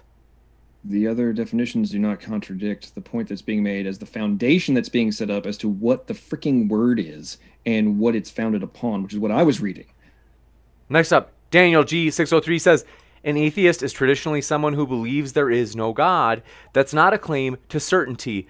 Turn off atheist experience. I disagree. Gotcha. This one, Atheist Experience is a great show. You've been on there too, haven't you, James? no, I never actually have. Oh, you were doing stuff with Matt Dillahunty. Oh, That's yeah, we were on set, at the building. That's true. hosting some debates. That's right. Yes, that is true. Grimlock, thanks for your question. Sorry, I'm going to interject on that one. So it's interesting that the morphological fusion point that I was making is something that Dillahunty uses all the time when he calls himself an agnostic atheist. So I guess my point that I was pointing out is actually a valid one, at least according to the actions taken by Matt Dillahunty. Go ahead. Next up, Daniel G603 says, an atheist... Oh, we got that one. Grimlock says, let's just replace atheism to be unbelief in gods. Now debate the topic. John has no argument and has resorted to such a cheap red herring. No, there's non-theist, agnostic, atheist. I mean, there's many different clearly defined positions. Are you just going to negate all of those? Or does atheism equal the denial or rejection of a belief in God? I mean, it's the existence of God. Like, that's what it means. The other ones have other meanings in relation to God. I mean, the semantic lunacy here is quite entertaining. Chris Gammon says, Maddox, if you accept Randolph's definition of atheism, do you then admit he has won the debate? If not, please argue based on his definition. Well, I'm not have to argue on somebody else's definition when my definition, or the definition that I put forth, is delineated. His is an outlier. And, I mean, we can debate it all back and forth, but in what universe do you have to concede? I guess you're maybe in beta world, but that's not, I guess that's why you're not having a debate. Depends which country you're in. Some you have to concede always. Well, Next up. I'm not in France. Everyday Valet. I didn't mean France. Everyday Valet says, if God is real, he should know what it would take to convince that he is real, and yet he has failed. You know, I find this one that ongoing talking point so annoying. Okay, I'm just going to use my opponent not as an insult, but I'm going to use Randolph as an example of this. Okay. Per his own admission, he isn't actively going and researching the evidence for or against God, just like the vast majority of the individuals who make that statement of, if God was real, he knows what would convince me. It's like, well, let's see. Maybe if you actually took the initiative and went and looked, you would also become convinced. Gotcha. Well, I have looked, and I'm not convinced. Not in a long time, apparently. No, that's incorrect. This question. You admitted it. Coming up from Mr. Bo Diddley says, Maddox spends 20 minutes arguing definitions in bad faith, then accuses others of arguing semantics. LOL. Also, James, thanks for hosting this. Oh, you're very welcome. So this guy, what's this guy's name? Diddley? Mr. Bo Diddley to you, John. Oh, okay. So Bo Diddley, the entire point of reading definitions and getting the clarification was to avoid semantic BS. If you can't comprehend that, perhaps your IQ is not high enough to be involved in these sorts of conversations. Go learn a little bit about what the whole point of having definitions be defined is in relation to debate before you make stupid statements like that. Next up, Chris Gammon. I clarified in the opening statement what was meant. It was very clear. Go ahead, James. Chris Gammon strikes again, says, Maddox, you can ask for examples of what would qualify as proof of God forever. He gave an example and admits he could imagine other options. Come on.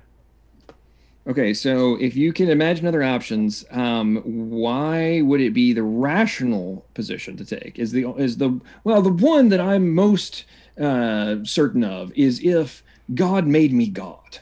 I mean, if it's going to require that level of certainty, then I question your ability to have do any kind of critical thinking if it requires all the way to that extreme to reach a positive conclusion. I mean, it's like in no other context would it be like, I literally have to be Michael Jordan in order to believe that Michael Jordan could dunk from the free throw line.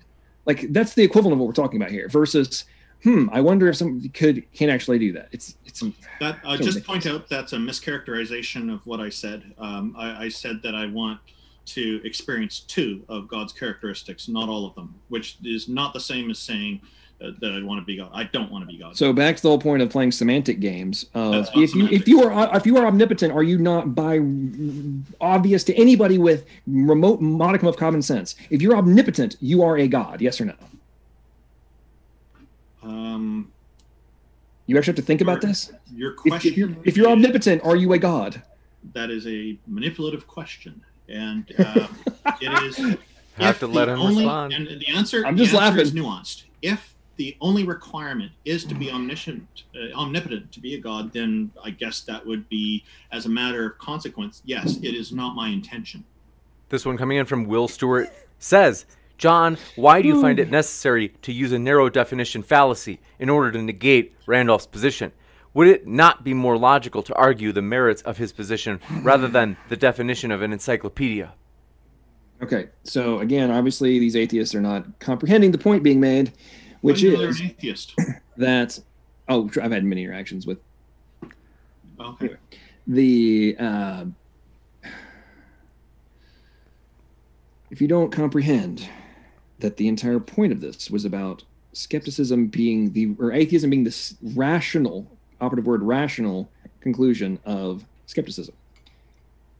If you're not one of the recognized issues with skepticism is that you go so far out that you require things like literally being omnipotent in order to believe that God exists. And then you're going to try and apply that outlier mindset to lacktheism versus the rejection of God and the recognized definition of it that is clearly defined from multiple sources to remove any nuance from the equation, and then to create a foundational position to have the debate about skepticism, and then we continue down the semantic rabbit holes. And then I'm the one that's accused of this. It's very ironic. It was one example of a requirement that would satisfy my my doubt. That fellow, by the way, was a Christian. Now, Sigma Eni says, John. Who was?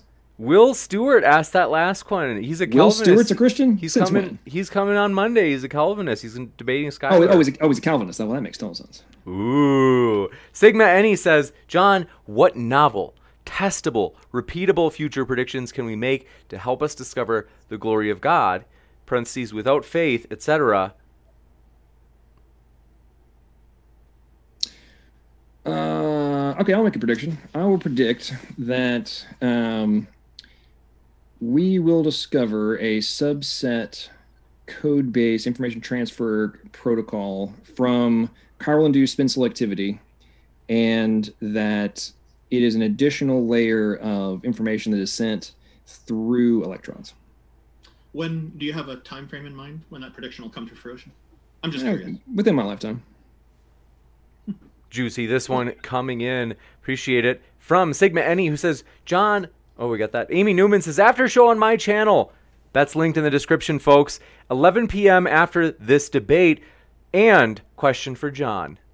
For John, are you an agnostic theist? If so, on a scale from 1 to 100, how confident are you that a God is real? Repeat, please.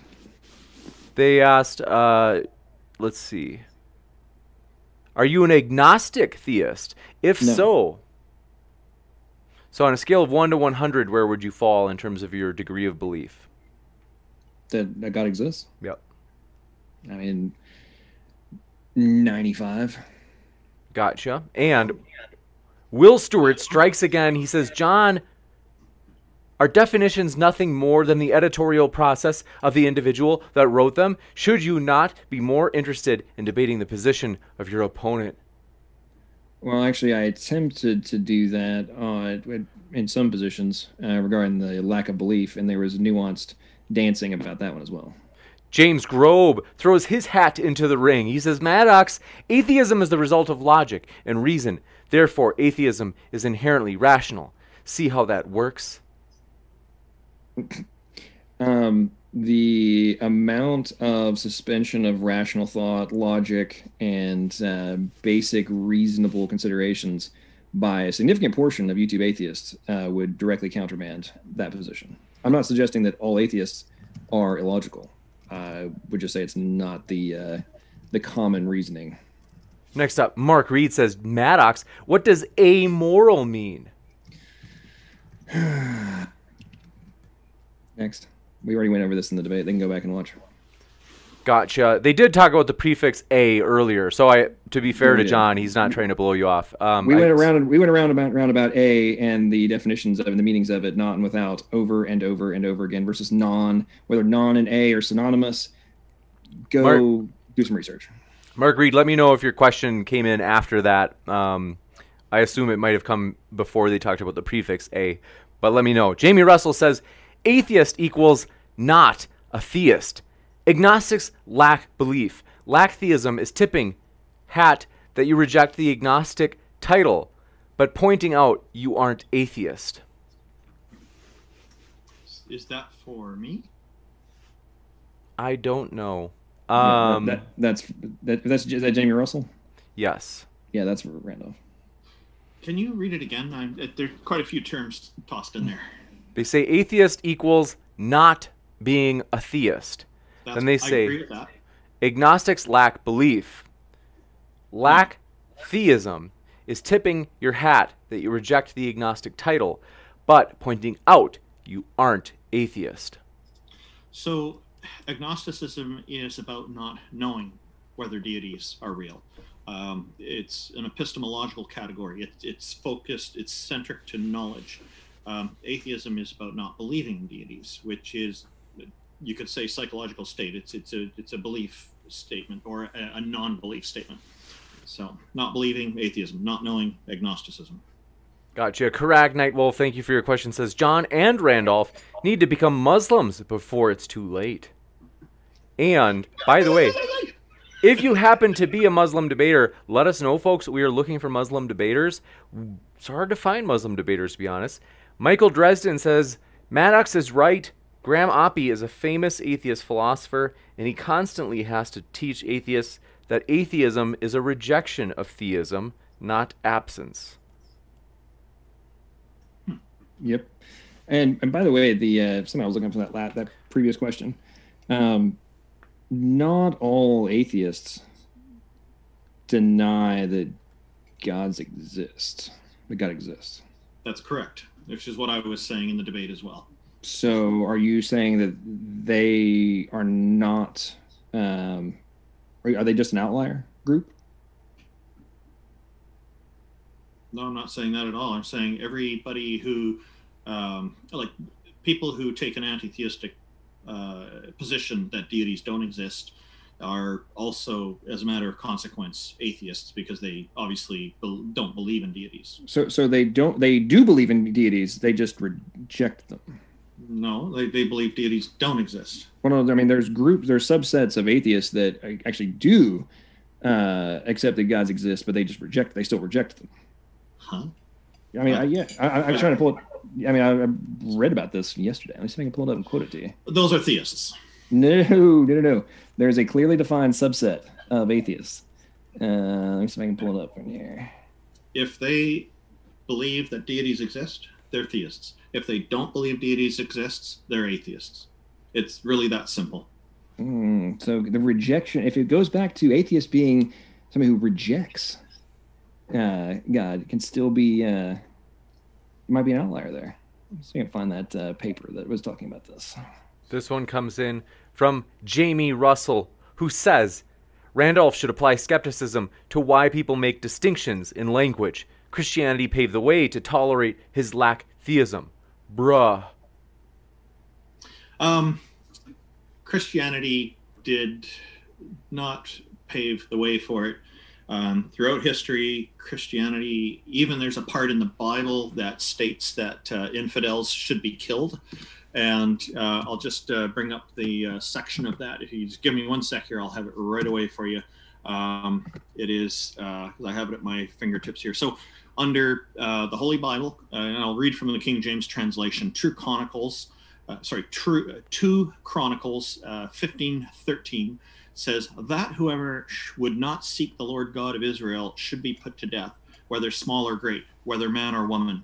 That does not sound like Christianity paving the way to atheism to me. Gotcha. And thank you very much for your question. This one coming in from Spicy Roads, who says, what evidence does Maddox need to believe in a different God other than his own? I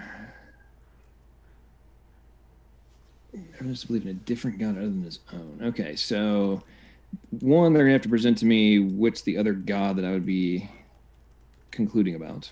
That's reasonable. Otherwise, it's just hypothetical. Yeah, I mean, what's this person's name, James?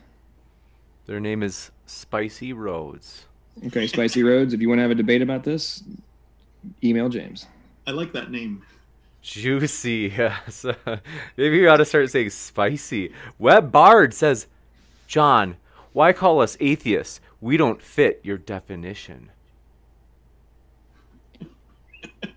Just because you want to create your own fantasy land doesn't mean that you actually left reality. Atheism is not about creating a fantasy land. Well, I did a video on the atheist fantasy land projection complex, which is very, very fascinating. I did it as a joke originally, and it's proving itself to be true. Send me a link. I'll take a look. And want to quick remind you, as we have more questions right here, but I want to remind you, speaking of links, both of our guests are linked in the description, folks. Mr. Bo Diddley says, bringing up IQ, John, Christian behavior, question mark, I do declare. You know, I find it very entertaining that people love to talk mad trash when they get called out. Oh, that's not Christian.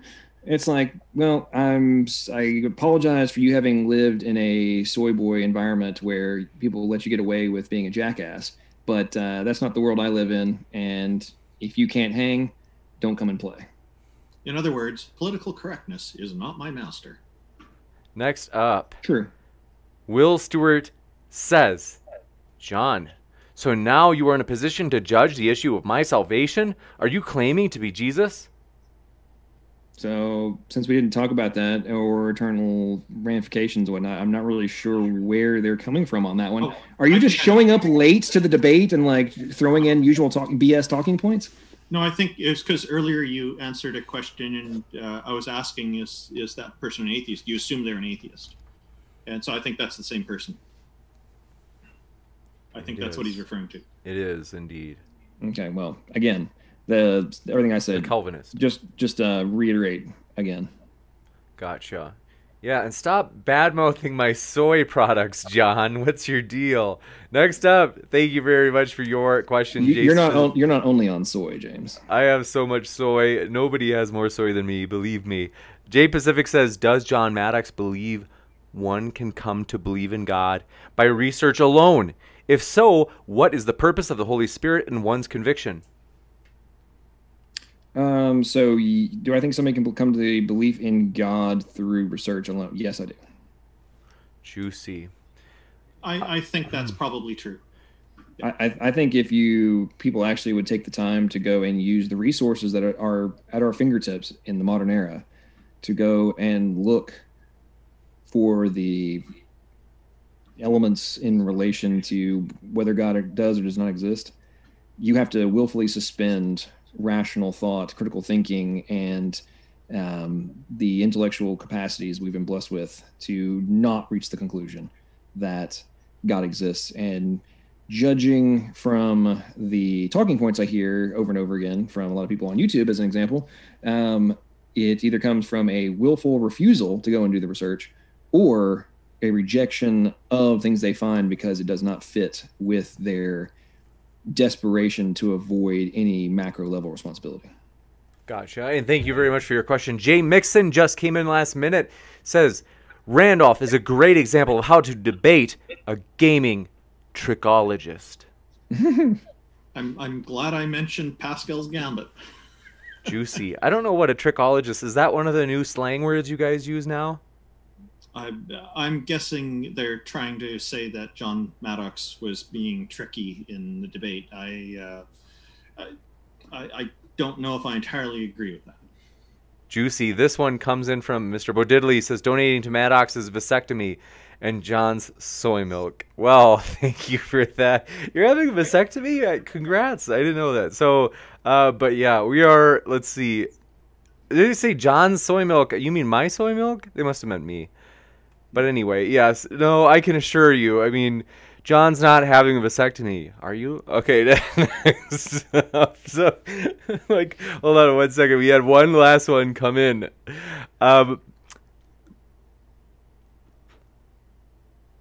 Will Stewart. We know this one must be juicy because James is pondering whether or not he's actually going to read it. No. Let's see. Will Stewart says, so you reject Romans 3:10 through 17. I think this is the idea when we had mentioned the question earlier of whether or not you could come to believe in God based on research alone. And then they said, but wait a minute, but if you do believe that, what is the role of the Holy Spirit? This is his follow-up to you. I'm like, so this is like one of the points in which I'm like so tempted to, I just wish I could insert myself into this debate, but go ahead, John. James, would you like me to read that passage? If you'd like. In fact, yeah, I suppose because sure. I'll read it out, and because I think the question's for John, so I'll read it out. It says, from the New International Version, just came up in Google, Romans 3:10 through 17. It says, as it is written, there is no one righteous, not even one. There is no one who understands. There is no one who seeks God. All have turned away. They have together become worthless. There is no one who does good, not even one. Their throats are open graves. Their tongues practice deceit. The poison of vipers is on their lips. Their mouths are full of cursing and bitterness. Their feet are swift to shed blood. Ruin and misery mark their ways, and the way of peace they do not know. John. Okay, so that's all about the need for a savior. Let's see. Let's go. What's this dude? This freaking Calvinist name? Will Stewart. He's actually a really nice guy. Okay, so that's right. Randolph debated him like a week ago. Oh, it was a wonderful debate, and we both agreed later on in Amy's after chat that neither of us won. I'm not really certain what his point is. Like, do you think that the Spirit of God cannot reach somebody who is searching for God through the world that surrounds them? I'm pretty sure there's verses, I think in Romans chapter 1, about people without excuse because of what they observe around the world, the cosmos. That all things, the heavens, another verse, the heavens declare the glory of God, the firmament showeth his handiwork, day to day uttereth peace, and night to night showeth forth righteousness. I mean, if you're going to go down that little nuanced, narrow rabbit hole, Will, perhaps you should go and look at other things and see if Scripture should be interpreted by Scripture rather than a very narrow exegesis of a small passage. Juicy. And we do have some other questions. Folks, we might not get to every single question, but I earlier some people asked a couple that I do want to get to because we do still have a bit of time if you guys are okay with it. So Nikolai says, does lack of belief in a unicorn mean the same thing as being convinced unicorns do not exist? And should we come up with two names for these two worldviews? That's not for me. You know my position on that one. They're not the same thing. One is not holding a belief in unicorns. The other one is taking a belief position that unicorns don't exist. If it was something that gets commonly discussed, then I imagine a word would come up for it. I don't see that there's really enough discussion about it to warrant creating a specific word, but that's up to the general public. So what about what Tom Jump says about as examples of like farting pixies and leprechauns? Should we do the same thing for farting pixies and leprechauns? Yeah, if you believe they don't exist. Well, no, I'm saying that they apply that to atheism and theism. They do. We could just as easily believe in farting pixies or leprechauns. I don't know. Insert God. Okay. I didn't know what that had to do with atheism until you said that. Well, that's the whole point about the unicorns. Like, do we need to have separate words for unicorns? Or leprechauns or farting pixies? I want to give Randolph a chance to respond, and then we do have a super chat as Will Stewart is really throwing his hat into the ring with you, Maddox. But go ahead first, Randolph. Yeah, again, they're different categories, they're different classifications. So unicorns is a separate area. Pixies that are taking action in the universe is another category. Leprechauns are another one. They all sound like superstitions, and But don't you apply that same premise to like the gods of Greek mythology versus the Christian God versus Gaia or any other concept in relation to gods and goddesses? You mean applying skepticism? Sure. No. Your point. You're saying that it's just unicorns and leprechauns and farting pixies. Do you apply that same dismissal to the gods of Greek mythology, gods of Christianity, Islam, Judaism, or any universal mind or anything like that? I don't mean to be dismissive of it. It's just I don't encounter this very often. It's very rare that different ideas like this come up. So I don't really see. So you don't think spiritualism is a rapidly growing position? So I don't see the need for having a specific word indicating one doesn't believe in those things. But if, like what I was saying, is if it starts getting discussed very commonly, I wouldn't be surprised if a word gets created for that. Will Stewart has yet another little response for you, Maddox. Your new buddy out there, Will Stewart, thank you very much, says... These two got a debate. Says, no one seeks God, not even one, Maddox.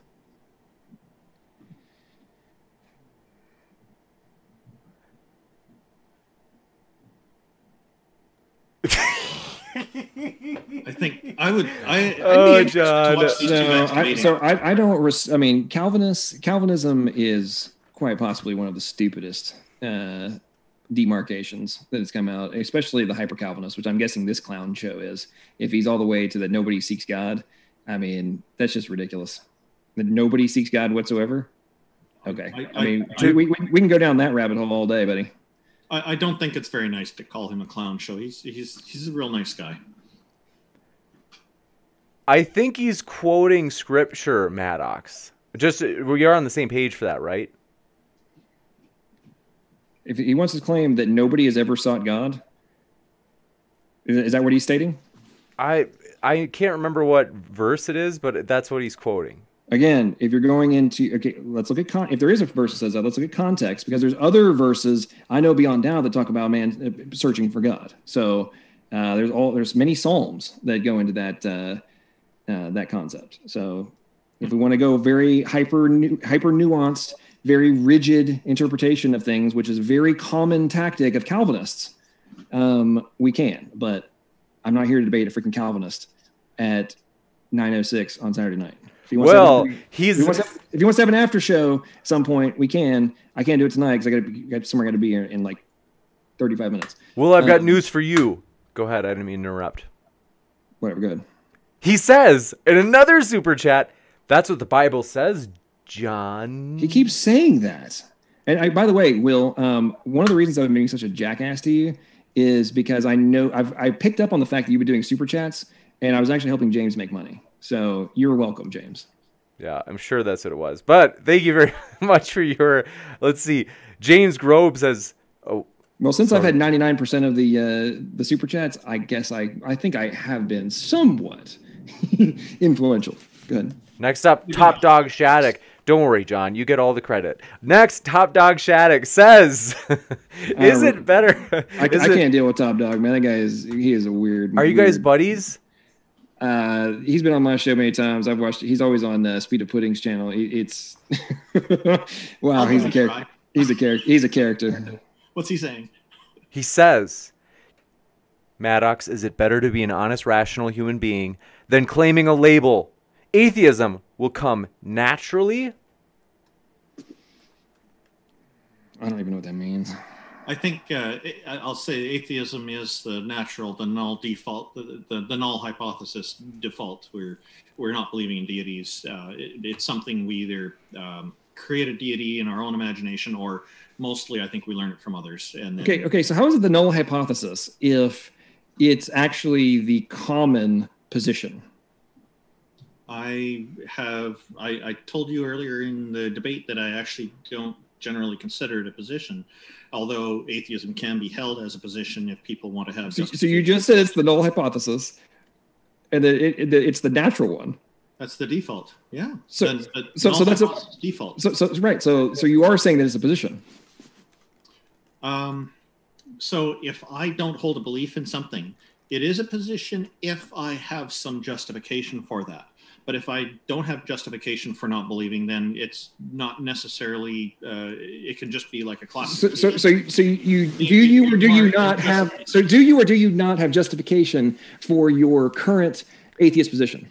I want to give him a chance to respond. Then we got to go to the next question.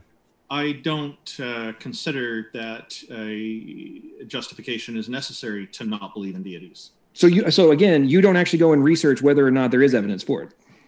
Well, that's a separate thing. I do research, but I don't actually have. Man, this is the most amazing epic dodge. Wow, this last 30 seconds was worth the entire debate. It's a null position. It's the default null hypothesis. Well, actually, so do you have a position on it? Do you have a no, I don't really. I don't know. I don't have a justification for not believing. I don't believe I need justification for not believing. So you're suggesting that even though all these other people think they do have justification for it, you don't have to have justification as to why they're wrong. Nobody has to have justification for not believing things. Okay, so in the context of, so are you an activist? Yes or no? Certainly. Okay, so if you're an activist, you are actively putting forth that your position is the correct one. No, I'm not saying. So you don't think that you're actually an atheist? No. I'm not saying that atheism is the correct position. So you don't actually do anything? I'm saying that atheism should be regarded as normal in society, as a normal thing. To not believe things is normal. That's what I'm promoting. That's what my activism is about. Not believe things, or just not believe in God? Well, in the case with Canadian atheists, that's definitely the crux of it all. Yes, not believing in deities is a normal thing for people. Okay, so put in any other topic. Politics, which is another one I know you are active in.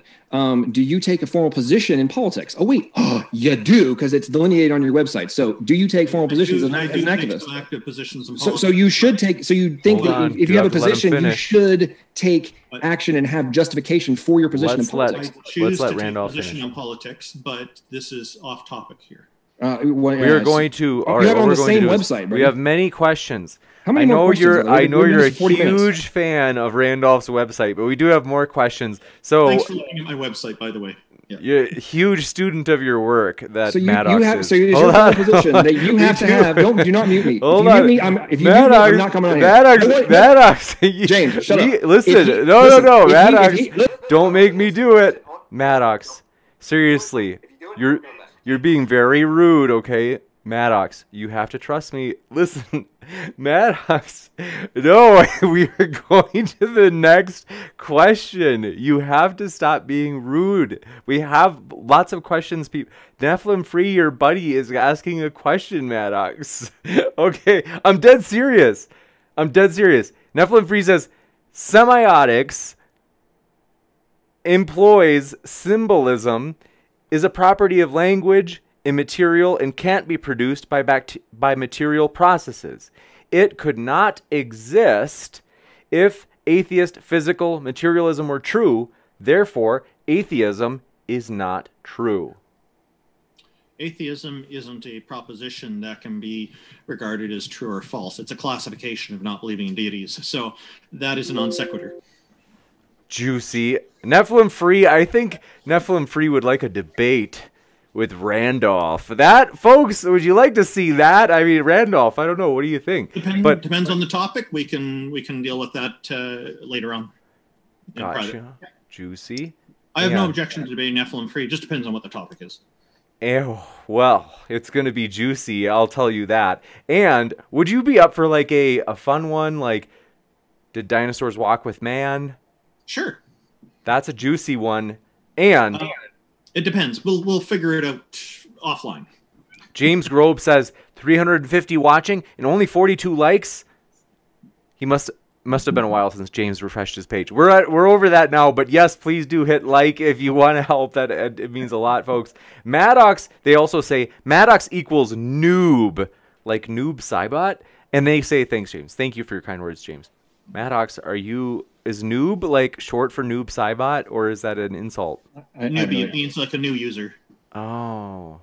An honest user. So anyway, back to your website. So in politics, do you think you have to have formal evidence in favor of a activist position you take in politics? Well, I'm not an activist in politics, but something that you endorse. I do hold political positions. I generally try to keep that out of the atheism activism sphere because there are atheists who are on who have different disagreeing opinions about politics, and I don't want to alienate people. Right, we're talking about concepts here. So in terms of politics, can you just like operate, if you're actually going to be an activist in politics or take formal positions in politics, can you just be like, well, I actually lack a position, even though I'm taking this position? I think if your activism is for people who don't want to be involved in politics, then I suppose you could do that. But for me, I don't really see too much of a point in that because politics are just kind of part of our democratic processes here. And if people want to take, I'm not working actively in politic activism. I'm talking about like the concept. The concept of taking a position in politics? Yeah. Well, yeah, I think if you're taking a position in politics, that you should be supporting your position. You should have some kind of reason for supporting it, sure. So if you support a position, then you are rejecting the opposite. Well, here in Canada, we have more than 2 political parties. So which ones are the opposite? Okay, so do you actually think that the party is the policy? No, I think you're doing a black and white fallacy here. How am I doing? Okay, how am I doing black and white fallacy? You're the one trying to go to a binary. It's not binary. We have multiple parties. I'm talking about a policy position, an issue, not the position of the parties. I'm talking about the policy itself. Well, you know the difference of that, right? Yeah, there can be different solutions in different policies and different positions. There can be multiple. So to say that not accepting one is rejecting or is accepting the opposite is a mistake because there are very often more than just 2 options available. Okay, well, just because there's more than 2 options available, which I think that's the point I made in relation to this entire topic of, is it binary? Yes, no. Are there additional options? Yes, that aren't binary in relation to atheism, agnosticism, atheist, theological non-cognitivist, et cetera, in the relation to this overall topic. So per your own admission in politics, you can have multiple positions. Doesn't have to be a binary on this particular point. Well, politics. But that doesn't. You're saying that logic does not apply in atheism. Is that your position? Well, politics is this is a different category. Oh, it's a different category. Politics is a different category than belief in deities. So the positions that you take on anything, are you saying that's like no, I'm talking about the logic. Are you saying that logic, there's an entirely different type of logic for like theism versus politics? No, I'm not saying there's a different type of logic. Well, you just said it's totally different. No, I said politics is a different category than belief in deities. Right, but I was talking about the logic. So are you saying that there's a totally different logic that's applied? No. We want to go to the next question. Why were you rejecting the point I made? Maybe the point wasn't clear the way you thought it was. It sounded like you were saying that not accepting a political position means rejecting it. It means taking the opposite. And that's what I was objecting to. We're jumping back. This one from Will Stewart, your new buddy, John, says, John, come to Amy Newman's after show and we can chat sometime. I'd like to list the numerous verses that say the same things. I think John already clarified he doesn't have time today, but he can come and your stream.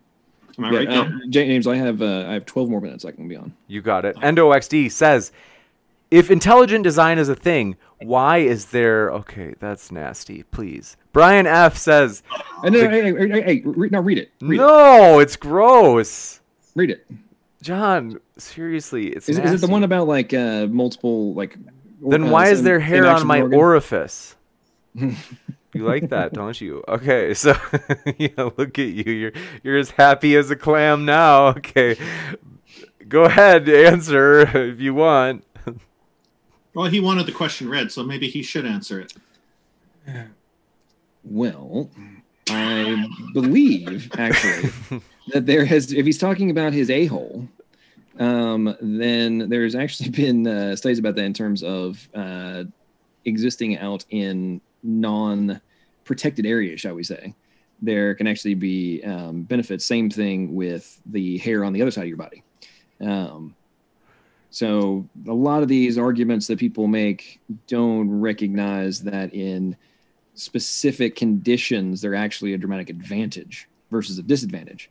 And the overexpression of them from a epigenetic perspective, sometimes just purely genetic, but very often epigenetic, is things that could or can be accounted for in other scenarios. So people who operate from this myopic, very narrow understanding perspective, like, oh, I don't like this one thing in this context, but don't understand that there's massive benefits in all these other contexts, they just showcase that they're ignorant idiots.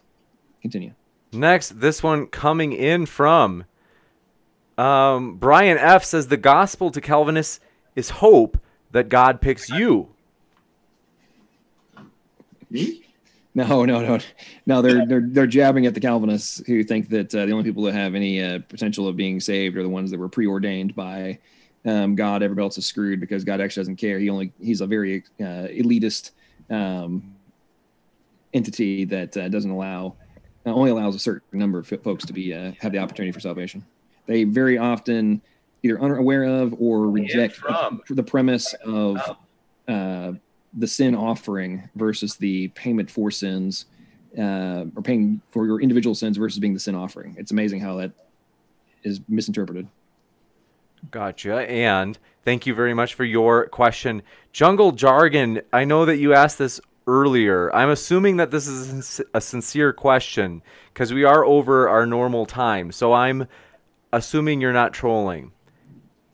They had asked, Randolph, what is your Y chromosome? Just ring a bell.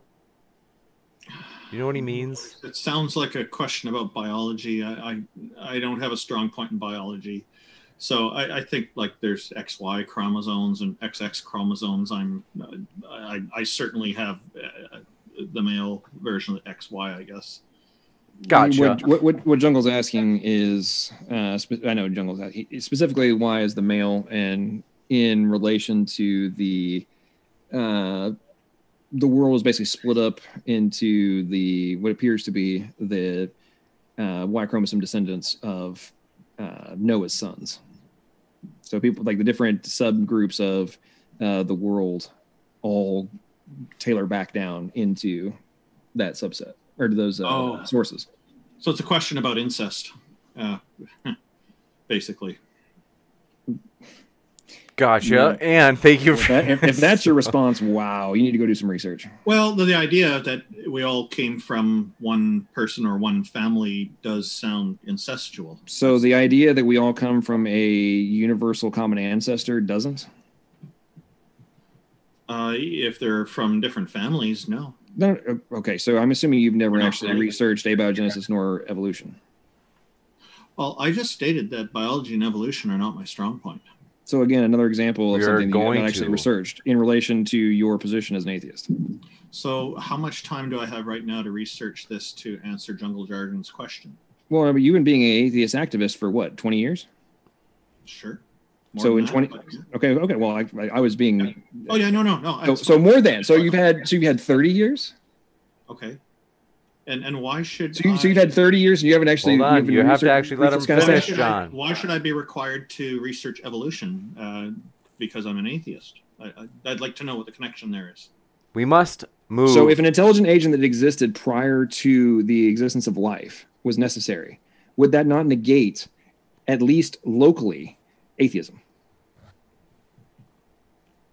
Well, it depends on what that agent is. If that agent is a deity, then yeah, then no. If it's an intelligent agent that must exist prior to our existence. You mean like the Neanderthals? No. Before the existence of life on our planet. Oh, like some alien species that maybe drop their seed here. So panspermia. Okay. So again, how does that get to deities? So then who seeded the aliens? That's a great question. I don't know. So again, we go back to the core of the point is if an intelligent agent of some kind is required to exist prior to our existence, and the do you take the position that we were created by an intelligent agent or we were not? Well, if that intelligent agent can at least be the Neanderthals, then I guess that would be yes. But that's probably not what you're getting at. You're wondering if we're talking about life. We're talking about life on the planet Earth. Mm-hmm. Okay, Neanderthals are hypothetical ancestors to humans. We're talking about life. We're talking about the existence of life on the planet. If an intelligent agent is required for the simplest form of life to exist, does that? I mean, does not have? Are you saying that has no relevance to atheism? No, it's if it's not a deity, then it has nothing to do with atheism. It's completely incidental. Like scientific endeavor is again a separate category, like politics. There are atheists who are into politics, and atheists have no interest in it. There are atheists with interest in science and evolution, and atheists who have no such interests. So are you stating that Uranus had no relevance to the creation of life on Earth from a deistic perspective? From a deistic perspective. Theistic perspective. From an atheistic perspective, it's a scientific category. You're dealing with cosmology and evolution and things and those kinds of ideas, and perhaps even philosophy if people are just kind of considering the ideas. Atheism, all these ideas, they're incidental to atheism. Because atheism is one thing, not believing in deities. That's all it is. Right. So are you suggesting that a deity, which is creating, or an entity, an intelligent agent that is creating life, you are suggesting that in no way, shape, form, or fashion does that potentially constitute a deity? Well, I don't know. If it's a deity, I don't believe in deities. I actually don't know the answer to this question. I have no idea about this because this is not an area of specialty for me. So I just want to make sure I'm understanding this correctly. In the majority of theistic positions, is a deity the existence of a deity the root foundation of life? In many theistic beliefs, that is the job of the deity or deities. Not all, but many. Mm-hmm. Okay, so if you're going to reject all of those. We're going to move. You don't think that that has any, like the research into that and having the curiosity to go and determine whether or not those positions have relevance? I'll give you a chance to respond, Randolph, then we're going to wrap up. Yeah, you're talking about an implicit conclusion of something, and I don't hold those positions explicitly. So, but as a skeptic, we are going to wrap up. We do appreciate your questions. If you guys would like to come back on in the future to debate this topic, well, we'll see if Randolph is up for it. But want to say, folks, our guests are linked in the description. Both John and Randolph have links to their own YouTube channels in the description. And so that is not only in the description box here on YouTube, but also on the podcast. And so want to say thank you to our guests. It's been a true pleasure to have you, both John and Randolph. Thanks so much for being with us tonight. James, thank you very much. And thank you, John. Same here, Randolph. It was a good time. Yeah. Absolutely. We'll be back in just a moment with a post-credit scene, folks, letting you know about upcoming debates as we are stoked for some epic ones in the next coming week. So be right back in just a moment.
Ladies and gentlemen, that was an epic one. Very exciting. And so I want to say thank you guys so much for all of your support. We really do appreciate it. Good to see you. I loved just getting to say hi. So Truth is Hose 101. Thanks for being with us. Funky Swerve, glad you're here. Tuss Beatbox, good to see you again.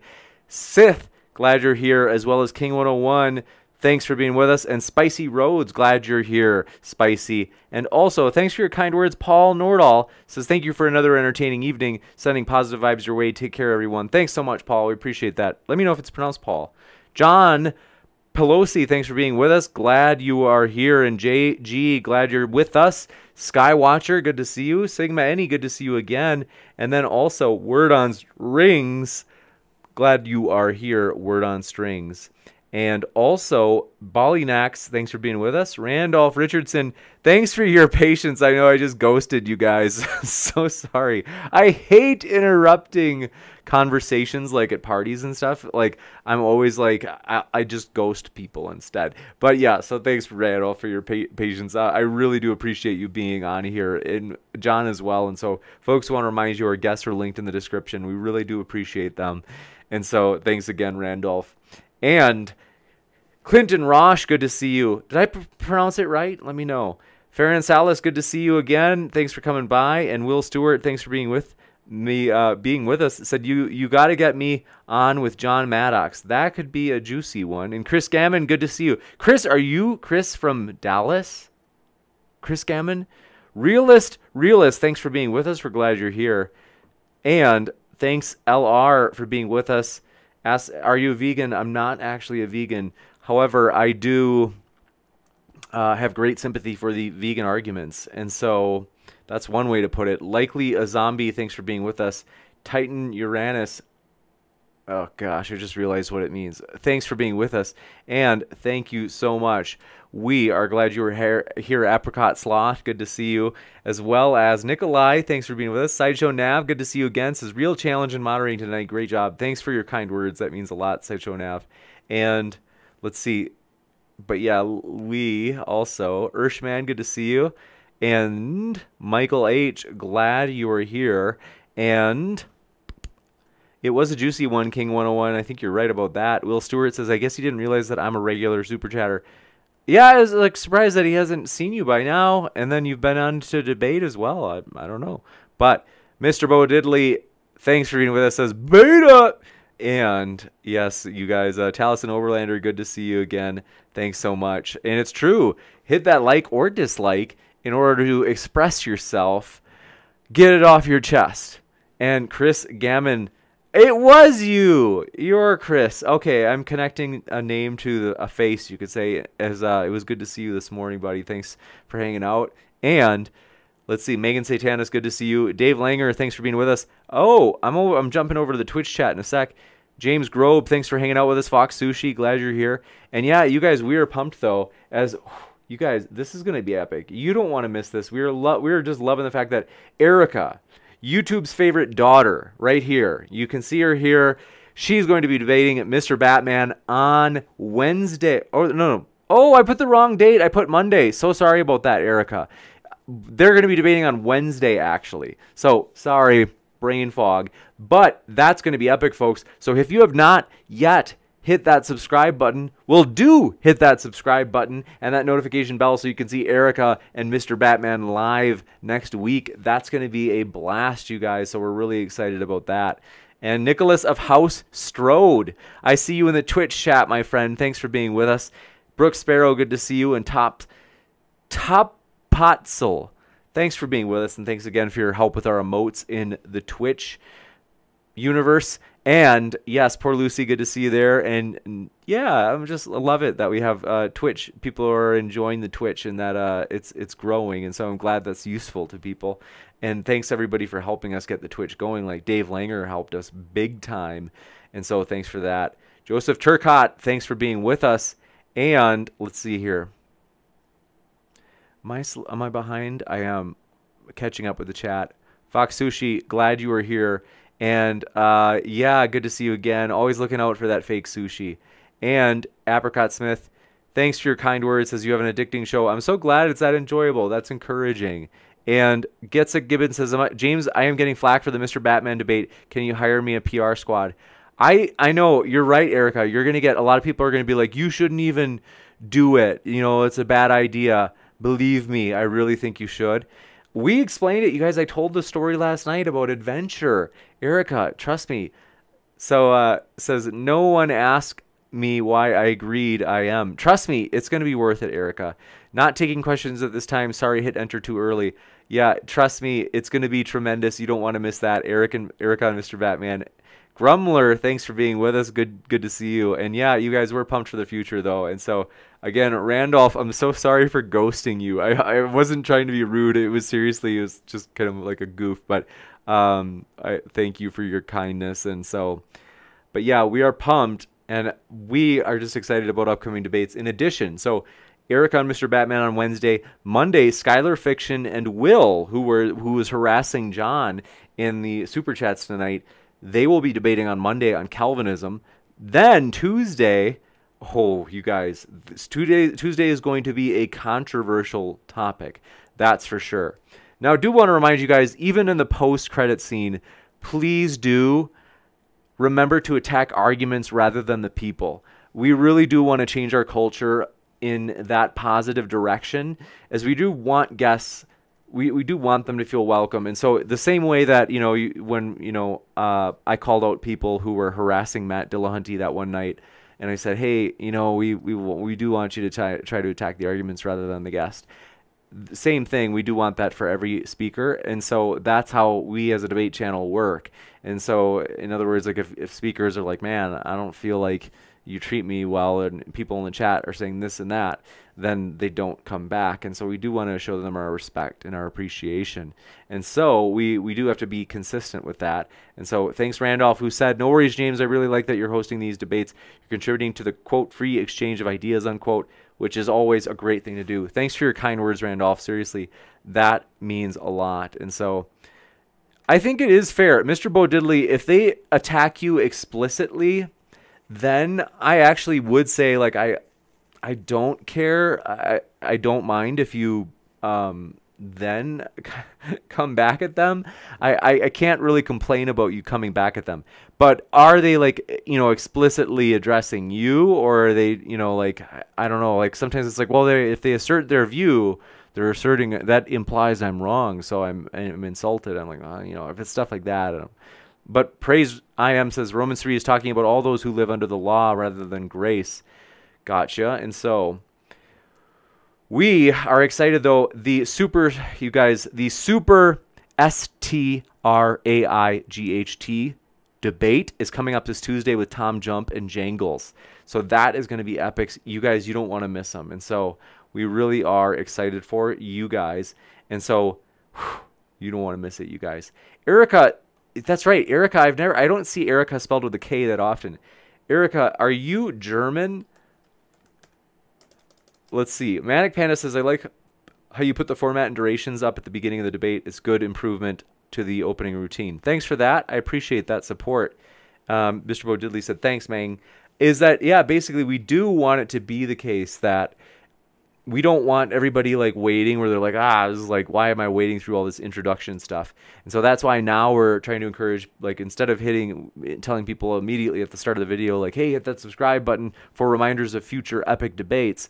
Now we just wait until later in the debate. And so we hope that's valuable. The biggest reason we did it is we know that it's like, you guys are here for the debates. That's what you guys want to hear. And so we want to jump right into those debates right when we start. And so thank you guys so much, though, for all of your support. It seriously means a lot. Oh, Worldview Detective, you're right. A story from my couch surfing days. And I will, let me tell you one. Gutsick Gibbon says, I'm named after my German grandma. That is so sweet. Oh, good for you, Erica. You're a good egg. You know that? In addition to being YouTube's favorite daughter, you're a good egg. So I'll tell you guys a story. This was, I only have so many enemies. I mean, there are enemies who, like, there are some people who hate this channel, but I don't consider them enemies. They maybe consider me one, but I'm like, I don't even know you. Like, I don't know who you are. But so I'm kind of like, you're just a hater. But there are some people that I have as enemies, and I don't mean it in like a truly unforgiving way. I'm all about, like, my philosophy personally is I'm like, I don't want, like, holding grudges. If you hold a grudge, the only person you're hurting, you might be thinking, I'm getting back at them by holding this grudge against them. It's like, no. The only person you're hurting is yourself. That kind of toxic, that, pent up unforgiveness and holding on to it, that's hurting you on the inside. That's not hurting them. And so anyway, I do have some enemies, though. Some people that I have had a bad experience with. And one of them is in India. This is a true story. So basically Rahit is, he's in India, and he is my arch nemesis, one of my arch nemesises. I have many, but want to tell you about, it's not because he's in India, by the way. It has nothing to do with that. So what happened was I went to India. This was 2.5 years ago. Over the summer, I went traveling, and I used couch surfing. So I had booked, what's the word I'm looking for? I booked a couch surfing request with someone, and I basically was like, oh, okay, cool. This is awesome. I'm going to stay with this fellow. Then, I got there, and I was thinking, like, oh, okay, like, we hit it off, and he was a friendly guy, and I was like, I've got to get some money from the rupees. I had to get some rupees from the ATM. So we were going around from ATM to ATM, and I'm trying to, like, take out money, but I couldn't. and I only want to take out like not a lot, like frankly like $50, because you know like India it's like a lot more. Your dollar goes further. The American dollar goes further. So long story short, I thought, well, you know, I'll get $50. It'll last me for 3 days, and I'll be just fine. And so it was piece of cake. What happened was, as Rocky and I were basically going from ATM to ATM, the ATMs wouldn't work. And what happened is Praise, I read your super chat, man, I promise. So anyway, what happened was at the like one of the last ATMs, I'm like, okay, I want to push, you know, I just want to take out $50, and he hits the button for like twice that, and I'm like, well, wait, like I didn't want to take that much money out, and I was like, that's a little weird, but like who knows why he did it, and I was like, I'm just gonna trust him. And I don't know, it was a little weird because I was just like, why did you like just like make me take out way more money than I wanted? Long story short, we got back to his place. We're sleeping on the floor, which is like normal, and it was fine. I was happy. I was just thankful to be there. And so we're sleeping, and what happens is I'm looking at my couch surfing account, and I realize that the person who said he was like in the couch surfing profile that I was looking at, I realized I was like, this guy, his name doesn't match the profile. And the way that I knew that was because because I couldn't get my phone to work. Basically, we were going around to these different places, and people were calling him a different name than the one on his profile, which is like a big faux pas in couch surfing. You are not supposed to use somebody else's couch surfing profile. So I was like, that's weird. And so like I said, my phone wasn't working, and he let me use one of his. And I realized he's like, yeah, you can use my phone, and you know, you'll be okay while you're kind of touring today. And he's like, I'm not going to use it. It's going to be fine. And someone with the name that was on the couch surfing profile called that phone while I had it, and while I was looking at it, I think it was called the Red Temple. It's in New Delhi. And while I was at the Red Temple, I think this is what it's called, I was like, wait, why is the person whose name was on the couch surfing profile calling the phone of the guy that I'm staying with? That doesn't add up. Like that doesn't make sense. And I thought, he's got to be using a fake account.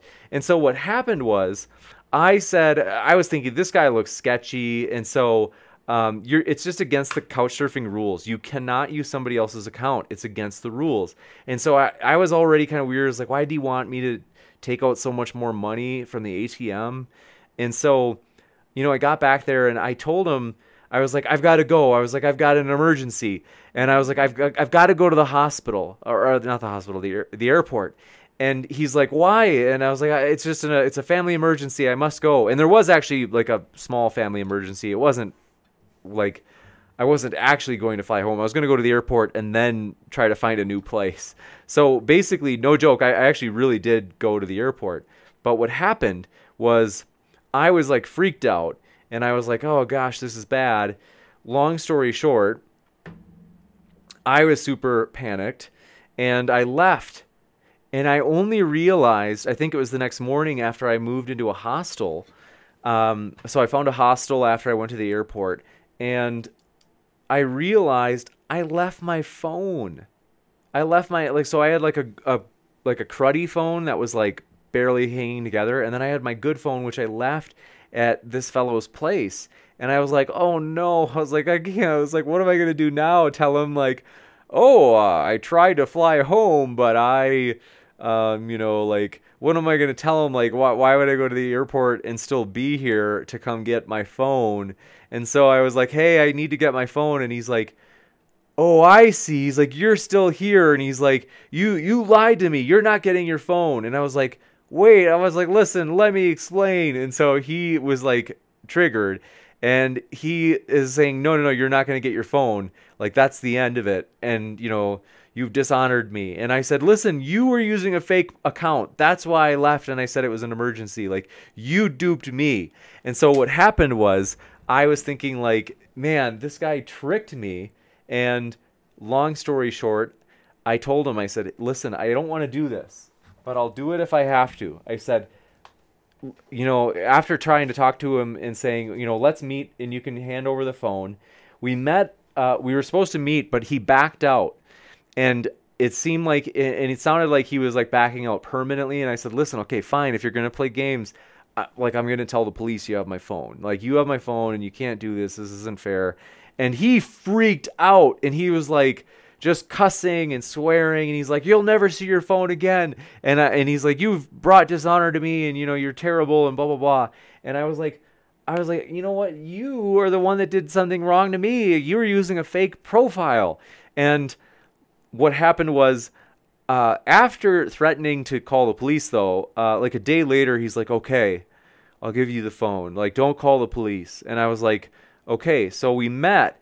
And what happened was, I went to this place in town where there was like a windstorm, so there was like dust flying around, and I took a tuk-tuk, these like little, it's almost like a little golf cart that they had to drive people around on there in New Delhi. And so I took a tuk-tuk, and I got to this place to meet him, and I was thinking, he's not going to show. Now he's messing with me. This guy's like a total jerk. What happened was he showed up, and I was like,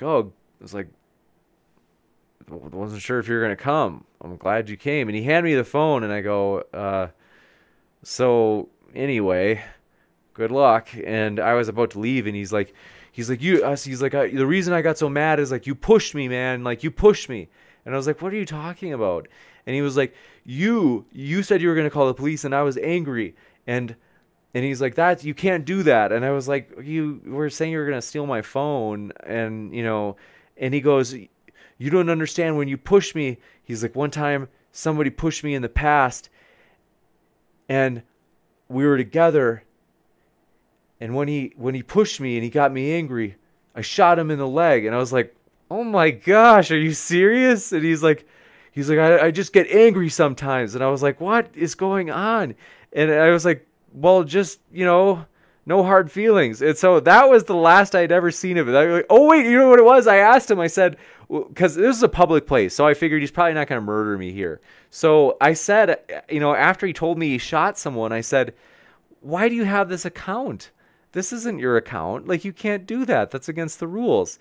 And he was like, I said, how did you get a hold of that account? It's not yours. I saw your friend called, or whoever it was that owns the account. Like, you're using their account and you're faking. And when I asked him though, all he did is he just like did this like weird mysterious laugh where he's like, huh. And it was just the weirdest thing I have ever seen. And then he walked away. So that's the last time I had seen him. We're ironically still friends on Facebook. That's weird. But yeah, pretty weird stuff, you guys. I don't know. I can't tell the future. How could I have known, one thing I'm struggling with, you guys, is that I've got to pull up 2 seconds.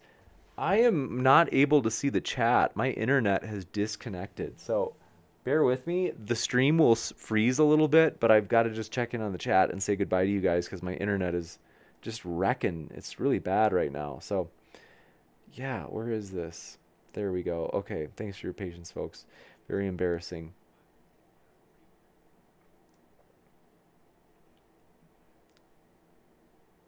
Yeah, it was crazy, Pedro. It was just bizarre. I never experienced anything like that.